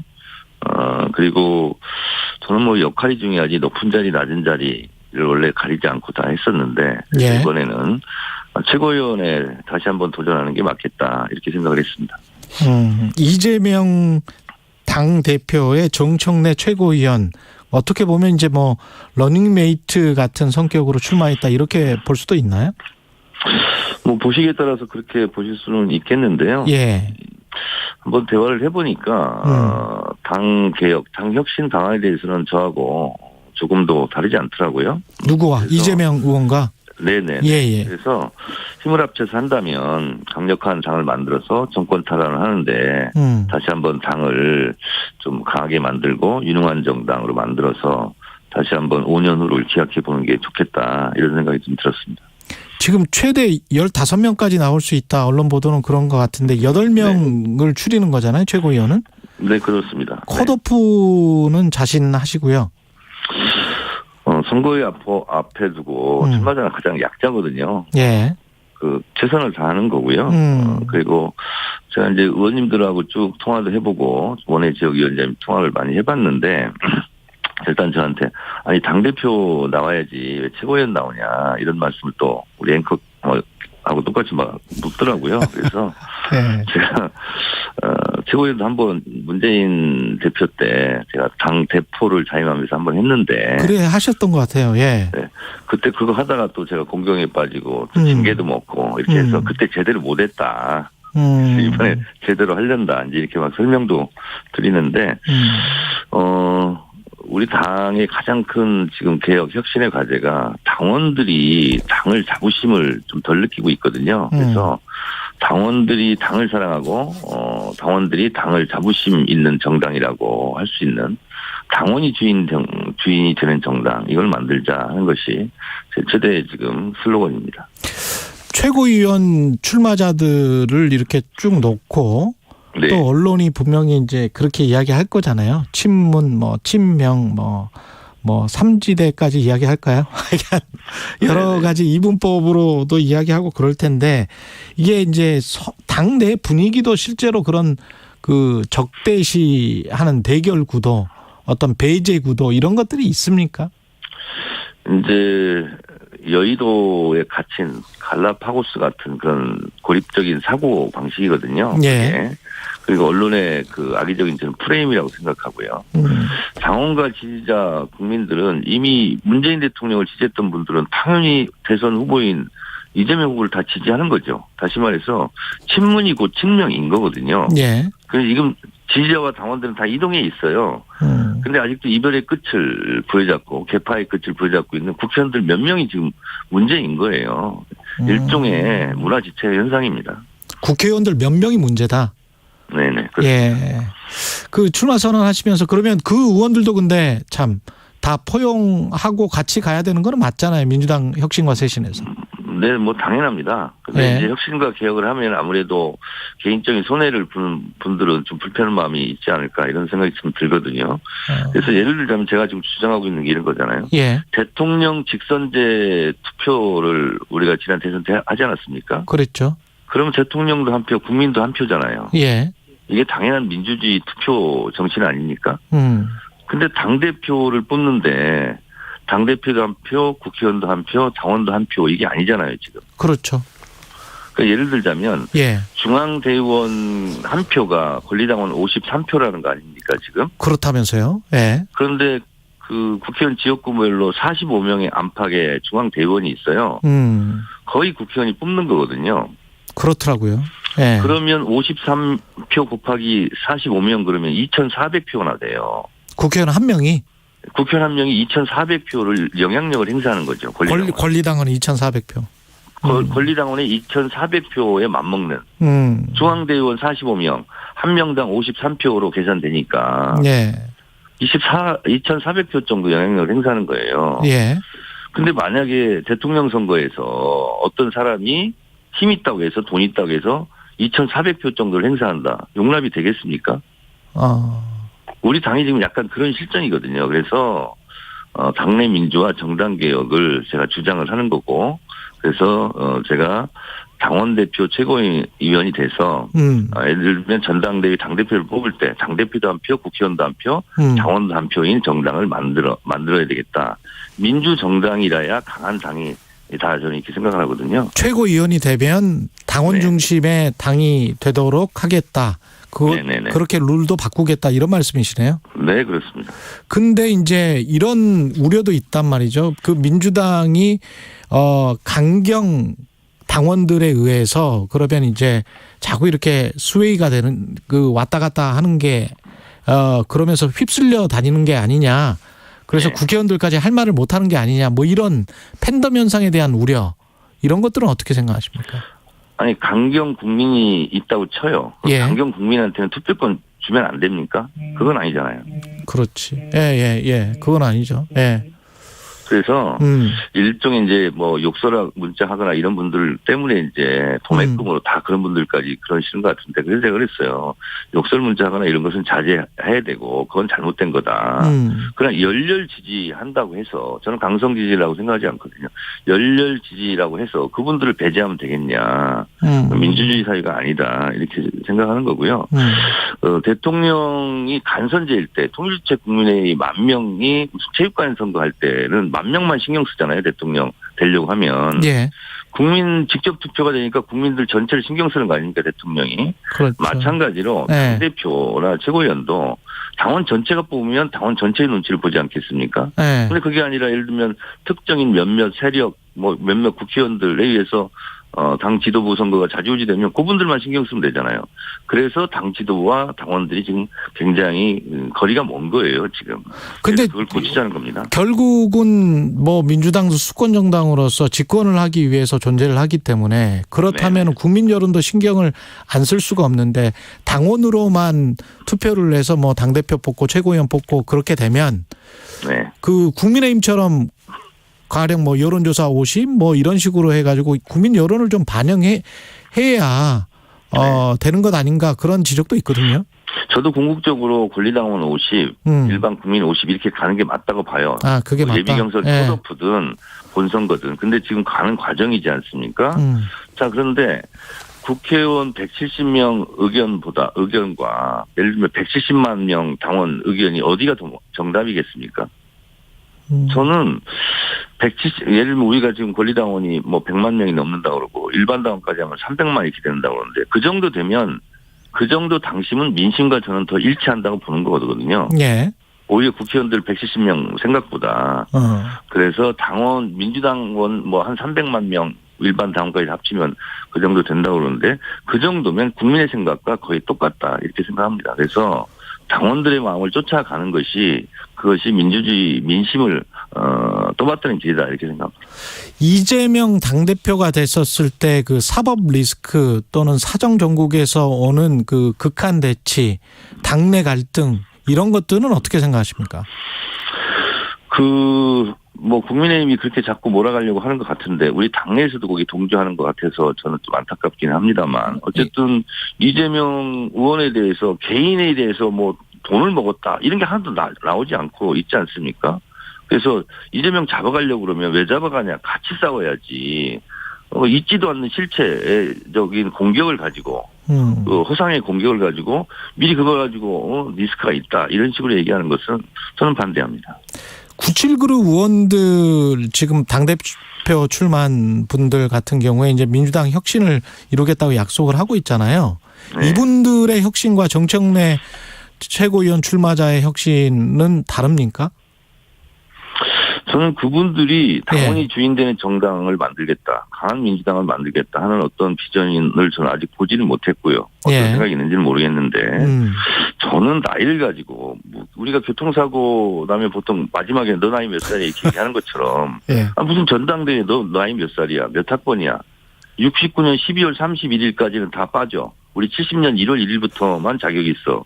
이게 나이 연자제죠. 이게 무슨 비전입니까? 무논리고 무감동이고 그러니까 무의미한 주장이에요. 실제로요. 71년생 89학번이 있어요. 71년생 89학번 너 꽤 제 친구들도 있어요. 그러니까요. 그러면 너도 586이잖아. 그럼 뭐라고 할 거야? 나는 학번으로 안 따지고 나이를 따져. 난 71년생이야. X세대죠. 이게 무슨 코미디입니까? 그래서 나이를 주장하면은 그러면 예를 들어서 조금 있으면 80년대생이 70년대생 다 나가. 그러면 본인들 다 나갈 거예요? 안 나올 거예요, 전당대회? 그래서 본인들도 곧 그런 얘기 듣는데 그렇게 나이를 가지고 얘기하지 말고 비전과 철학 이런 거 가지고 얘기해야 되지 않을까 그런 생각이 들고 또 하나는 불과 몇 달 전까지 이재명 대선 후보 참모들 아니었습니까? 근데 만약에 이재명 후보가 대선에서 이겼으면 지금같이 주장할까요? 저는 그래서 좀 도리가 아니다 이런 생각이 좀 들어요. 지금 또 다른 이슈가 상임위 조정도 있고 검찰 수사권 조정 법안 관련해서 이제 위헌 여부 판단하는 공개 변론이 어제 열렸단 말이죠. 헌법재판소에서. 네네. 그 국민의힘은 민영배 의원 위장 탈당 가지고 절차적 위법 계속 주장을 하고 있고 어떻게 보십니까? 그것이 도덕과 양심의 범주에 들 수는 있지만 법적으로는 문제가 없잖아요. 국회의장이 사부임을 해준 거고요. 그래서 그거는 법적으로는 아무 문제 없는 거예요. 그것이 뭐 맞느냐 틀리느냐 이렇게 주장을 할 수가 있는데 그것이 지금 법적으로 무슨 뭐 규칙 사유가 있고 그런 사안은 아니다. 다만 정당을 탈당하고 뭐 금방 또 입당할 건데 그래서 되느냐는 정치적 주장과 공격은 할 수 있겠다. 근데 법적인 문제는 저는 없는 것으로 저는 알고 있습니다. 알겠습니다. 여기까지 듣겠습니다. 최고위원 출마한 민주당 정청래 의원이었습니다. 고맙습니다. 네, 감사합니다. 네, KBS 1라디오 최경영의 최강시사 2부는 여기까지고요. 잠시 후 3부에서는 김준일의 뉴스 탐구 생활 준비돼 있습니다. 그리고 과학 커뮤니케이터 엑소 연결해서 제임스 웹 만원경 우주 사진 좀 자세히 들여다보겠습니다.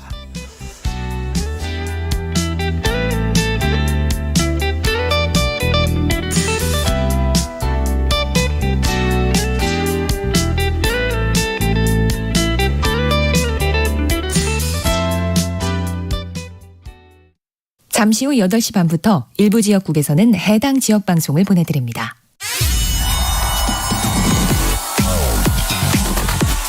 여러분, 경제가 어려워서 너무 힘드시죠? 그래서 준비했습니다. 대한민국 경제 오디션 내가 경제스타 K. 경제와 관련된 이야기라면 모두 환영합니다. 총 상금 6천만 원을 준비했습니다. 자세한 내용은 오후 4시 5분 홍사원의 경제쇼에서 알려드릴게요. 진행은 서툴지만 내용은 알찹니다. 진실의 편에서, 정의의 편에서, 약자의 편에서 뉴스를 전합니다. 주진우 라이브와 함께 더 많이, 더 오래 웃었으면 좋겠습니다. 매일 오후 5시 5분 KBS 1라디오 주진우 라이브. 지금 시각은 8시 30분입니다. KBS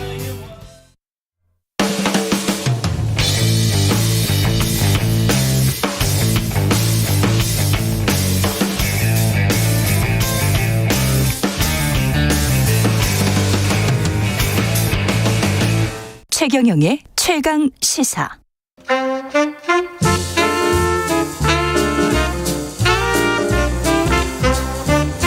세상의 모든 뉴스를 탐구합니다. 김준일의 뉴스 탐구 생활.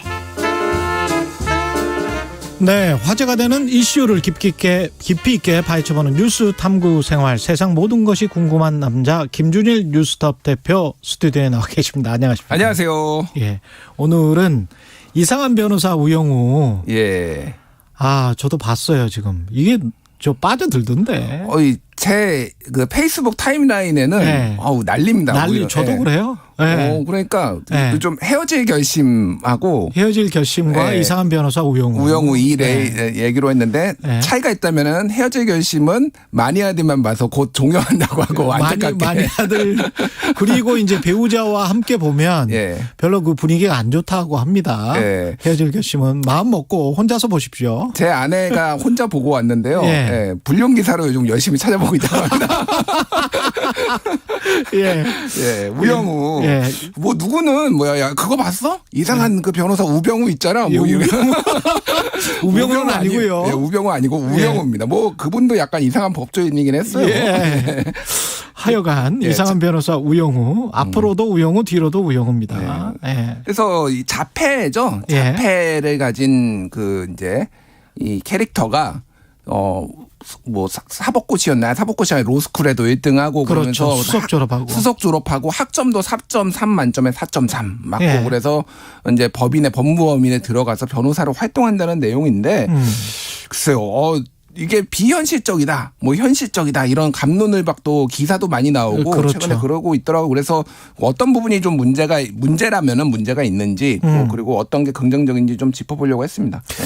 차례차례 한번 살펴볼까요? 지난주 그 방송됐습니까? 이게 3화 이거 네. 봤는데 자폐를 가진 변호사가 자폐 아이죠. 자폐 아이를 변호하게 됩니다. 예. 예. 그러니까 살인 혐의를 받았는데 명문대 의대에 다니는 그 정훈희라는 캐릭터인데 예. 이 친구가 살해를 했다라는 의심을 받고 그래서 자폐 증상이 있는 거죠, 이 친구도. 그래서 자폐 변호사를 이제 붙이는 거예요. 그래서 이제 이게 일단은 제일 궁금해 하시는 게 시청자분들도 그렇고 저렇게 공부를 잘하는 자폐들이 많나? 의대에, 법대에. 설마 그럴 리가요? 그러니까 그게 실제 없지는 않다고 합니다. 없지는 않죠. 예, 없지는 않은데. 그 드라마에도 사실 좀 나와요. 몇 퍼센트 뭐 이렇게. 예. 그래서 실제 1% 미만이라고 해요. 그렇죠. 그러니까 이게 왜냐면은 이게 자폐라는 것 자체가 자폐 스펙트럼이라고 보통 얘기를 해서 그게 무슨 얘기냐면 스펙트럼이 매우 넓다는 얘기입니다. 그래서 그거를 이제 뭐 이름을 붙일 때는 뭐 아스퍼거 증후군, 서번트 증후군 뭐 기타 등등 여러 가지 분류들이 있는데 그렇죠. 어쨌든 고기능 자폐라고도 부른다고 해요. 거죠. 고기능 자폐. 예. 그래서 예. 특정 분야에 있어서만 문제가 있고 나머지는 굉장히 고도의 집중력을 발휘하고 일상생활까지 할 수 있는. 근데 이분들이 실제 비율은 굉장히 적다라고 합니다. 근데 어찌됐든 없는 건 아니니까 이게 완전히 판타지다 이렇게 볼 수는 없는 거죠. 예. 근데 그 말을 강조를 한 것도 저는 의미가 있었던 것 같은 게 작가분이 여러 가지 장치를 해놓은 것 같은 게 자폐 스펙트럼 장애라고 하면서 자폐를 규정을 했잖아요. 그래서 여러 스펙트럼이 있을 수 있다. 근데 사실 인간도 여러 스펙트럼이 있고 약간의 장애가 있을 수 있는 게 인간 아닙니까? 그럼요. 굉장히 다양한 장애가 있죠. 예. 예. 저는 사실 아주 개인적인 얘기인데 제 조카가 한 명이 자폐의 증상이 있어요. 예. 그래서 공식적으로 진단을 받지는 않았는데 되면은 특정 거에 좀 집착을 한다든지 이런 경향성이 있거든요. 예. 그래서 아직은 좀 어리긴 한데 말을 진작에 했었어야 되는 나이는 지났는데 아직도 말을 안 하고 있습니다. 예, 그래서 좀 집안에는 어떻게 보면 걱정이기도 하죠. 걱정이기도 한데 굉장히 다양한 그걸로 인해서 저도 관심을 좀 갖게 돼가지고 봤는데 다양한 이런 반응들이 있더라고요. 자폐라고 해서 그렇죠. 반드시 못하는 것도 아니고 대표적인 게 예전에 레인맨 기억하시죠? 영화 레인맨에 보면은 더스틴 호프만. 그렇죠. 거기에서도 굉장히 천재적으로 암기력을 보이잖아요. 예. 그래서 특정 분야에 굉장히 집중을 하게 될 경우에는 천재적인 암기력 이런 것들을 발휘하는 경우가 있다라고 합니다. 예. 그런데 이제 자폐의 특징이 또 이제 공감 능력 부족, 감정이 메마른 그런 것들은 좀 캐릭터가 나오는 작품들이 많이 있지 않았었습니까? 그 전에도? 공감 능력이 부족한 거는 예전에 비밀의 숲이라는 TVN 드라마가 있었는데 조승우가 이제 검사로 나왔는데 이제 황시목이라는 검사로 나왔는데 거기에서는 그러니까 굉장히 센서티브한 거 오히려 남의 고통을 너무 많이 받아들이는 이런 괴로워하는 거가 있기 때문에 특정 분야를 이제 절제를 해버리죠. 그 분야 뇌에서 그러면서 일종의 이제 감정이입 같은 거를 절제를 그냥 잘라버린 거군요. 예, 고통이 너무 심하니까. 그래서 거기에서는 일종의 이제 공감을 못하는 자폐는 아니에요. 그 자폐인지 아닌지 제가 그건 의학적으로 정확히 모르겠습니다. 그런 캐릭터들이 나오기도 했습니다.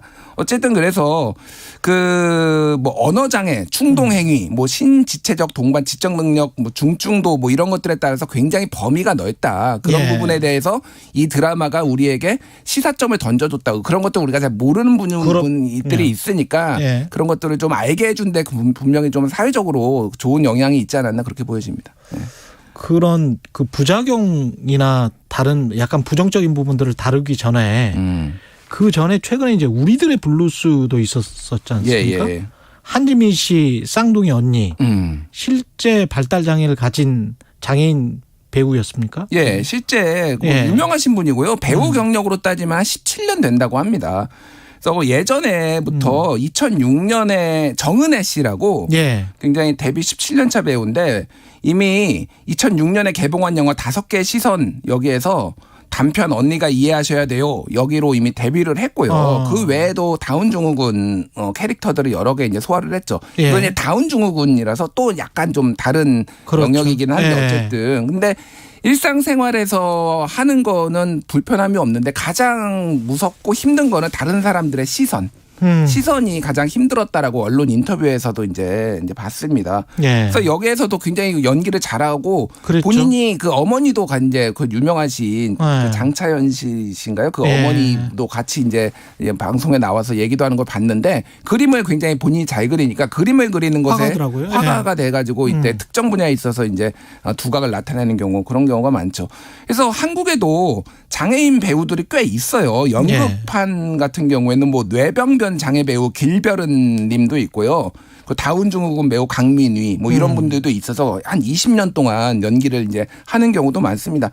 사실 그래서 이제 장애인의 이런 드라마나 영화의 장애인의 역할을 장애인이 하는 것이 좋냐 아니면 일반인이 배우가 그냥 일반 배우가 하는 것이 좋으냐 비장애인이 하는 것이 좋냐 이런 논란도 좀 있었어요. 그래서 역대 한국에 굉장히 많은 장애인을 다룬 영화들이 있었죠. 오아시스.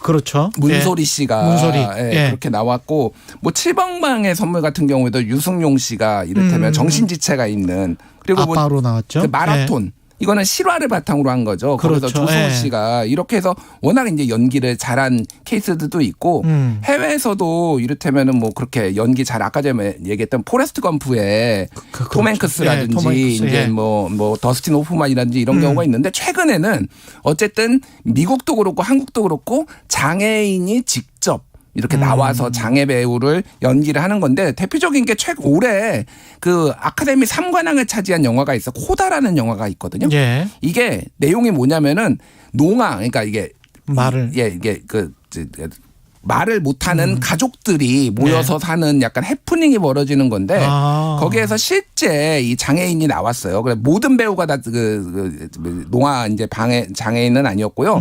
그 이제 트로이 코처라는 배우가 나무 조연상을 탔습니다. 실제 이제 말하는데 불편함이 있었음에도 불구하고 그래서 그런 부분들이 이제 많이 좀 다양성 측면에서 좀 강조되고 있죠. 예, 농인. 예. 이상한 변호사 우영우를 이렇게 사람들이 좋아하는 이유는 뭐 박은빈 배우를 워낙 좋아하는 사람들도 많은 것 같고요. 예. 근데 이제 리뷰도 굉장히 뭐랄까요, 우리 사회 공감 능력, 그 뭔가 우리가 문화적으로는 확실히 선진국이 돼가고 있구나 그런 느낌을 받습니다. 그렇죠. 예. 그러니까 이게 선진국이라고 하는 게 돈도 뭐 이를테면 뭐 GDP도 높아야 되고 뭐 이를테면 인프라도 갖춰줘야 되지만 사람들의 인식 그리고 다양성에 대한 존중 이런 거거든요. 한국이 확실히 선진국이 됐다라고 저는 느끼는 부분들이 이런 것들이 굉장히 중요해지고 있고 사람들이 예민해지고 있고 이거를 가지고 또 논란이 벌어지고 서로 이제 토론이 벌어지는 게 굉장히 좋은 징후가 아닌가 그렇게 보여집니다. 그래서 이거를 보고 이제 많은 아까 전에 초반에 말씀드렸는데 실제 자폐 아이를 가진 부모나 아니면 본인이 자폐인 사람들이 이를테면 이거를 뭐 우영우 이제 이상한 변호사 우영우를 보고 굉장히 많은 글들을 남겼어요. 실제 외국에 뭐 제이씨 존 세세 쿠네타 씨 이런 분이 외국에 자폐를 가지고 있는데 이거를 이제 보고 글을 쓴 거를 한국의 언론이 서면으로 인터뷰를 한 것도 있어요. 예, 그래서 실제인지 연기인지 분간을 할 수 없을 정도로 굉장히 잘하고 있다. 박은빈 씨가. 그래서 자폐도 사랑에 빠질 수가 있고 가정도 꾸릴 수가 있고 그리고 뭐 일부에서는 결혼을 금지해야 된다 이런 얘기도 있는데 왜냐면 우생학적으로 자폐가 또 나올 확률이 높기 때문에 그런 거는 말이 안 된다. 그리고 반드시 그런 것도 아니다. 옛날에 나치 이야기입니다. 그거는. 그건 나치 때 그러니까 얘기인데 그런 주장을 아직도 하시는 분들이 있으니까 그런 얘기도 이제 많이 이제 공론화가 되고 그랬죠. 지금 사실은 이제 전장현 시위 비롯해서 우리 사회 장애, 사회적 소수자 둘러싼 논쟁들이 많았고 그 이후에 이제 우영우 변호사 이야기가 나와서 어떤 배울 점들 그다음에 굉장히 이제 드라마가 따뜻하더라고요.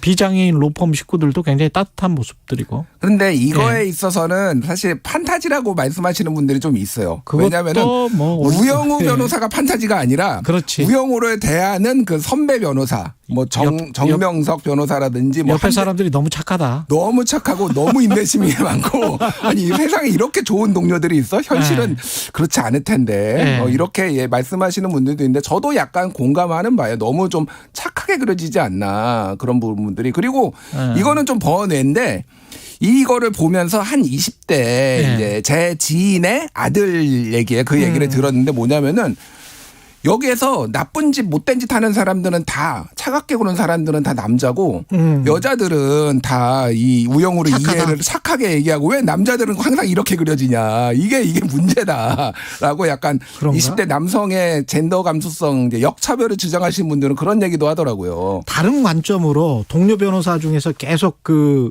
우영우를 견제하는 그 동기 변호사 있잖아요. 권민우 변호사가 그렇게 경쟁심이 치열하게 우영우 변호사를 이겨보려고 권모술수도 부르지 않습니까? 그 권민우 변호사의 모습이 훨씬 더 편견이 없다. 장애인이나 비장애인이나 똑같이 경쟁자로 생각을 한다. 그러니까요. 그런 측면에서 봤을 때는 훨씬 더 인간적인 모습? 편견이 없는 모습이다. 뭐 이렇게 생각하시는 분들도 있죠. 그게 굉장히 또 그 아까 전에 말씀드렸듯이 20대나 이렇게 젊은 분들한테는 그런 거죠. 왜 네. 특혜를 줘야 돼? 어차피 똑같이. 그러니까 이 공정이라는 그렇지. 기준이 어디에서 이제 장애인이라고 그러면 더 잘해주고 그러면서 우대를 받아서 더 위에 선다라면 이거를 받아들일 수가 있을 것인가. 예. 이게 공정한 것인가에 대한 문제 제기. 그래서 완전히 진짜 스테레오타입의 악역은 아니고 되면 다양한 좀 맞아요. 생각할 거리를 던져주는 그런 부분이 있는 거죠. 뭔가 또 이제 드라마가 계속되면서 바라보는 시선들이 변할 수 있어요. 예, 권민우 변호사도. 예. 그렇죠. 0626님, 1013님 등 드라마 시청자분들이 굉장히 많은 것 같은데 아까 우리가 3화 에피소드 이야기할 때 등장인물 설정 약간 제가 말을 잘못했나 봅니다. 의뢰인인 정훈이가 자폐인이고 죽은 형이 명문대 의대생 이렇게 이야기하지 않았어요? 아 그렇군요. 예, 예. 제가 잘못했나 봅니다. 제가 하여간 어저께 급하게 물어봤어요. 저도 아니 평소에도 좀 보긴 했는데 예. 못 보다가 급하게 물어봤습니다. 예, 맞습니다. 예. 사랑하는 마음이 있어야죠. 급하게 뭐라고 보면 안 됩니다. 그러니까요. 큰일이네요. 예, 뉴스 탐구 생활 김준일 뉴스톱 대표였습니다. 고맙습니다. 감사합니다. KBS 1라디오 최경영의 최강시사 듣고 계신 지금 시각은 8시 44분입니다. 이 시각 교통정보입니다. 오늘 오전 8시를 기해 서울 전역을 포함한 고양과 파주 등 경기 북부 지역에 호우주의보가 발효됐습니다. 기상 상황에 따라 통제 구간도 생겨날 수 있는 만큼 미리 교통 상황을 확인하시고 이동을 해주시면 좋겠습니다. 현재 빗길 사고 소식 들어오고 있습니다. 먼저 서울 양양고속도로 양양 방향으로 강일에서 사고가 났고요. 갓길에서 수습을 하고 있고 주변으로 혼잡합니다. 수도권 제1순환고속도로 일산 판교 쪽으로도 수암터널 1차로에서 승용차 사고가 있는데요. 이 영향으로 시흥휴게소부터 수암터널 쪽으로 5km 정체입니다. 이전에 계양에서 송내, 시흥에서 안현분기점까지도 교통량이 많고 반대편으로도 소래터널에서 계양까지 12km나 막히고 있습니다. KBS 교통정보센터였습니다.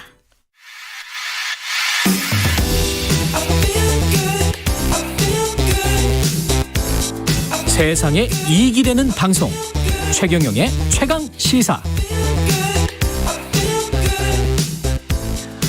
네, 어제 차세대 우주만원경 제임스 웹이 12시간여에 걸쳐 찍은 첫 컬러 우주사진을 보내왔는데 많은 분들 보셨을 겁니다. 영상으로도 나왔는데요. 이선호 과학 커뮤니케이터와 자세히 알아보겠습니다.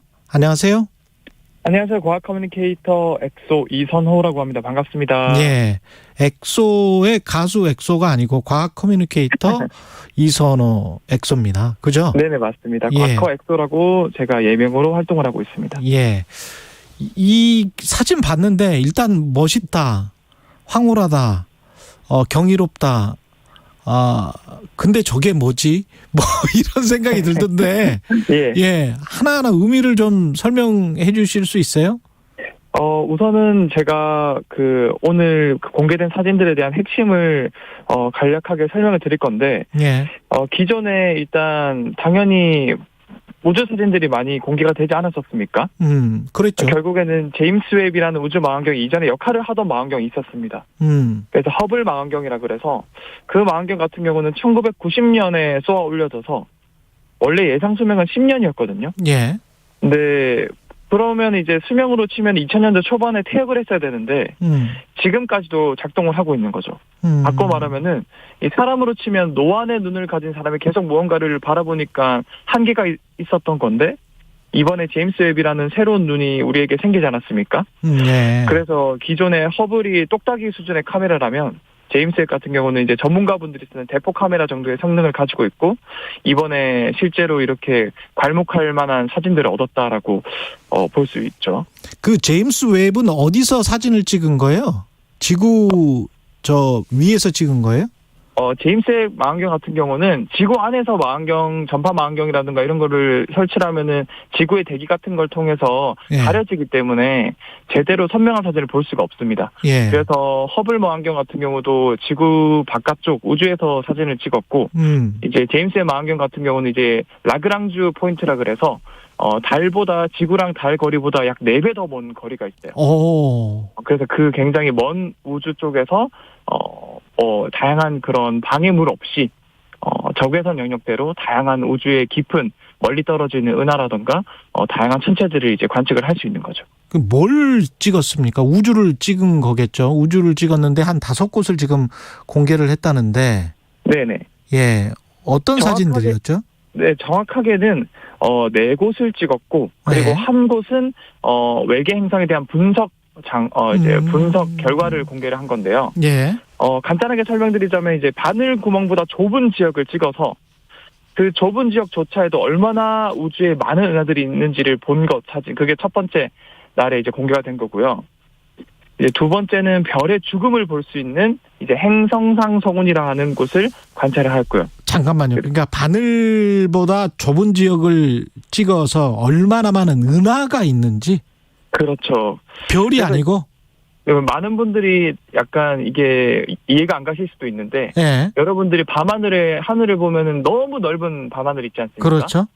그 하늘 중에서 이 모래알보다 작은 지역, 바늘구멍보다 작은 지역만 12시간 동안 촬영을 해봤어요. 예, 그러니까. 그랬더니 거기를 확대해봤더니 수만 개의 은하가 나왔고 그 은하 하나에 우리가 알고 있는 그런 태양 같은 별이 수천억 개에서 수조 개가 들어가 있거든요. 태양 같은 별이 수천억 개에서 수조 개. 그렇죠. 그러면 그 공간은 어느 정도로 크단 이야기예요? 어떻게 보면은 지구에 있는 모든 모래알 개수, 사막이나 아니면은 뭐 백사장에 있는 모래알 개수를 다 센 것보다 우주에 있는 별의 개수가 수십 배, 수백 배, 수천 배가 더 많이 있다라는 걸 이번에 알게 된 거죠. 이해하기가 좀 힘드네. 근데 그 많은 그 은하를 우리가 지금 찍었으면 그 은하는 어디에 있는 은하입니까? 그 은하는? 사실은 은하가 어떻게 보면은 이게 우주가 3차원 공간이다 보니까 이렇게 한 지역을 찍었을 때 그 지역에 있는 가까이 있는 은하와 엄청 멀리 있는 은하 모든 것들이 겹쳐서 다 이렇게 보이는 거거든요. 예. 그래서 어떻게 보면 여러분들 사진을 보면은 굉장히 붉게 보이는 은하, 작은 점처럼 보이는 은하들은 약 130억에서 135억 광년 떨어져 있는 굉장히 멀리 있는 은하고요. 와. 그리고 이제 가까이 있는 은하, 뭐 몇억 광년에서 뭐 아니면 몇십억 광년 떨어진 은하들도 다 이렇게 겹쳐서 보이는 현상을 볼 수 있습니다. 그러면 그렇게 멀리 떨어져 있는 은하고 그 은하 몇억 광년 떨어져 있고 몇십억 광년 떨어져 있는 그 은하들의 시점은 우리의 시간과 다른 거죠? 그렇죠. 사실은 우주에서 결국 제일 빠른 것이라고 하면은 빛이라고 그렇잖아요. 보거든요. 물질은 아니고요. 예. 근데 빛도 결국에는 오는데 걸리는 시간이 이제 130억 년이 걸리기 때문에 그렇죠. 우리가 보는 그 빨간 색깔 은하들 같은 경우는 130억 년 전에 과거의 은하들을 우리가 보는 거라서 그렇죠. 이미 그 은하는 이미 사라지고 없을 수도 있겠죠. 우리가 예상을 했을 때. 그냥 우리가 지금 찍은 거는 130억 년 전의 은하의 모습이 들어가 있는 거네요. 그렇죠. 정확하게는 약 6억 광년 떨어진 은하단을 집중해서 찍었는데 그걸 찍으면서 그 뒤에 있는 배경에 있는 더 멀리 떨어진 은하들까지 포착이 된 거고. 있었다. 그렇죠. 근데 제임스 웹 망원경 같은 경우는 워낙 이게 성능이 좋고 그 성능 우리가 예상했던 성능보다도 더 괄목할 만한 이런 다양한 사진들이 결과들이 나와가지고 이 나사 국장의 말을 빌리자면은 그 바늘만한 구멍에서 100년 전만 해도 전문가들이 아무리 열심히 찍어도 은하 1개 정도밖에 없을 것이다라고 생각을 했는데 지금 와서 보니까 이제 unlimited라는 표현을 썼거든요. 그러니까 좋은 장비를 쓰면 쓸수록 그냥 쏟아져 나온다 은하들이. 그래서 이 제임스 웹 망원경 후에도 이제 차세대 망원경 HDST라는 망원경이 한 30년 뒤에 쏟아질 건데 그걸 찍으면 또 더 잴 수 없이 많은 은하들이 나오지 않을까라는 예상을 하고 있다고 하더라고요. 그 제임스 웹 망원경의 관점, 그러니까 우리의 관점이네요. 사실은 그게 130억 년 전에 어떤 우주 은하의 모습인지, 그리고 그 시점도 공간도 지금 이렇게 뒤죽박죽 돼 있는 상황이면 뭐라고 이걸 아직도 이해가 안 되는데 저는. 어떻게 보시면은 거리에 따라서 우리가 빛이 도달하는 이제 시간이 걸리니까 우리는 약 135억 년 전의 은하부터 점점 우리에게 가까워질수록 더 가까운 은하들이 보일 수 있으니까 우리는 우주의 한 역사를 한 번에 볼 수 있다라고 볼 수 있는 거죠. 그럴까요? 왜냐하면 초기 우주 저 멀리 우주 초기 우주라는 단어가 나오더라고요, 언론에. 그렇죠. 그 인간의 생각 아닙니까? 초기 우주라는 게? 어떻게 보면 인간이 다양한 과학적인 그런 이론이나 이런 걸 토대로 이제 우주가 점점 멀어지면 멀어질수록 되게 팽창할수록 그 우주에 담겨져 있는 은하라던가 별들이 이제 파장이 길어지면서 붉은 색깔로 보이거든요. 그렇죠. 그래서 이걸 적색선이라고 그러는데 결과적으로 이러한 색깔이나 얘네들이 뿜어내는 파장을 통해서 우리가 간접적으로 얘가 얼만큼 떨어져 있는지를 파악을 할 수 있어요. 그래서 이거는 우리의 그냥 허무맹랑한 상상이나 이런 게 아니라 정확하게 과학적인 이론과 그다음에 관측을 토대로 정확하게 우리가 측정할 수 있는 거기 때문에 결과적으로 제일 멀리 떨어져 있는 은하부터 굉장히 가까이 있는 은하까지 한 번에 볼 수 있다는 점은 결국 우주의 135억 년 전부터 최근까지의 모든 역사를 우리가 한눈에 볼 수 있다라고도 우리가 볼 수 있는 거죠. 우주 아까 나사 국장도 언리미티드라고 했는데 135억 년 전이라는 거를 확정할 수 있냐는 말이죠. 제가 드리는 말씀은. 정확하게는 정확하게는 사실 135억 년 몇 천만 년 이렇게까지는 안 되겠지만 그래도 대략적으로는 이게 몇억 년부터 몇십억 년, 몇백억 년 정도 이런 것들은 우리가 정확하게 지금 관측 장비나 이런 걸 토대로는 가능하다라고 제가 정리를 드릴 수 있을 것 같아요. 이 사진이 우주 연구에 앞으로 어떤 역할을 하게 되나요? 사실은 이건 이제 시작이죠. 왜냐하면은 이 제임스 웹 망원경 같은 경우는 약 13조 원의 투자 비용이 들어서 올라간 거고 이제 고작 12시간 정도 촬영을 했을 때 이 정도로 엄청난 사진이 나온 거거든요. 근데 앞으로 10년 정도 더 활동을 할 계획이라서 여러분들이 지금껏 보지 못했던 어떻게 보면 이제 10년에 한 번도 보지 못했던 다양한 그런 천체들을 앞으로 속속들이 공개가 된다고 하고 이번 공개 사진만으로도 지구 역사상 가장 좋은 천리안이라고 볼 수 있죠. 가장 좋은 눈을 얻게 된 거라서 저는 더 많은 기대를 하고 있고 많은 분들도 기대를 하고 봐주셨으면 좋겠습니다. 아까 설명하시다가 또 다른 사진들 있잖아요. 이 은하단 사진 말고 다른 사진은 뭐였다 그랬죠? 짤막하게 제가 말씀드리면 별이 어떻게 죽는지를 볼 수 있는 이제 행성상 성운이라 그래서 별이 보통 죽을 때 폭발하면서 이런 성운을 만들어내거든요. 그래서 여기서 이제 카리나 성운이라는 곳을 관측을 하였고 그다음에 두 번째는 반대로 별의 죽음이 아니라 별의 탄생을 볼 수 있는 이제 용골자리 성운이란 가스 성운도 관측을 하였고 그다음 세 번째는 이 별이 수천억 개에서 수조 개가 모여있는 은하들이 가끔 부딪힐 때가 있어요. 그래서 여기서 이제 슈테판 오중주라 그래서 은하 4개가 모여있는 곳이 어떻게 서로 부딪혀서 싸우고 상호작용하고 진화하고 탄생하는지 이런 것들을 본 곳 그리고 아까 제가 말씀드린 바늘보다 좁은 지역을 굉장히 12시간 정도 촬영을 해서 수만 개의 은하가 있는 것까지 이제 공개를 한 거죠. 무궁무진하네요. 하나의 사진 가지고 무궁무진한 이야기를 할 수 있을 것 같습니다. 이선호 과학 커뮤니케이터였습니다. 고맙습니다. 네, 감사합니다.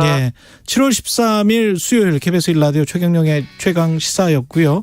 청취율 조사 기간 시원한 커피 쿠폰은 당첨자 KBS 최경영의 최강 시사 공식 홈페이지에서 확인하실 수 있습니다.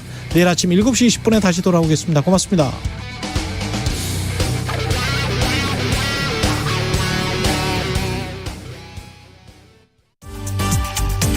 여름철에는 집중호우로 인한 재난재해가 발생할 위험이 높아 철저한 대비가 중요합니다.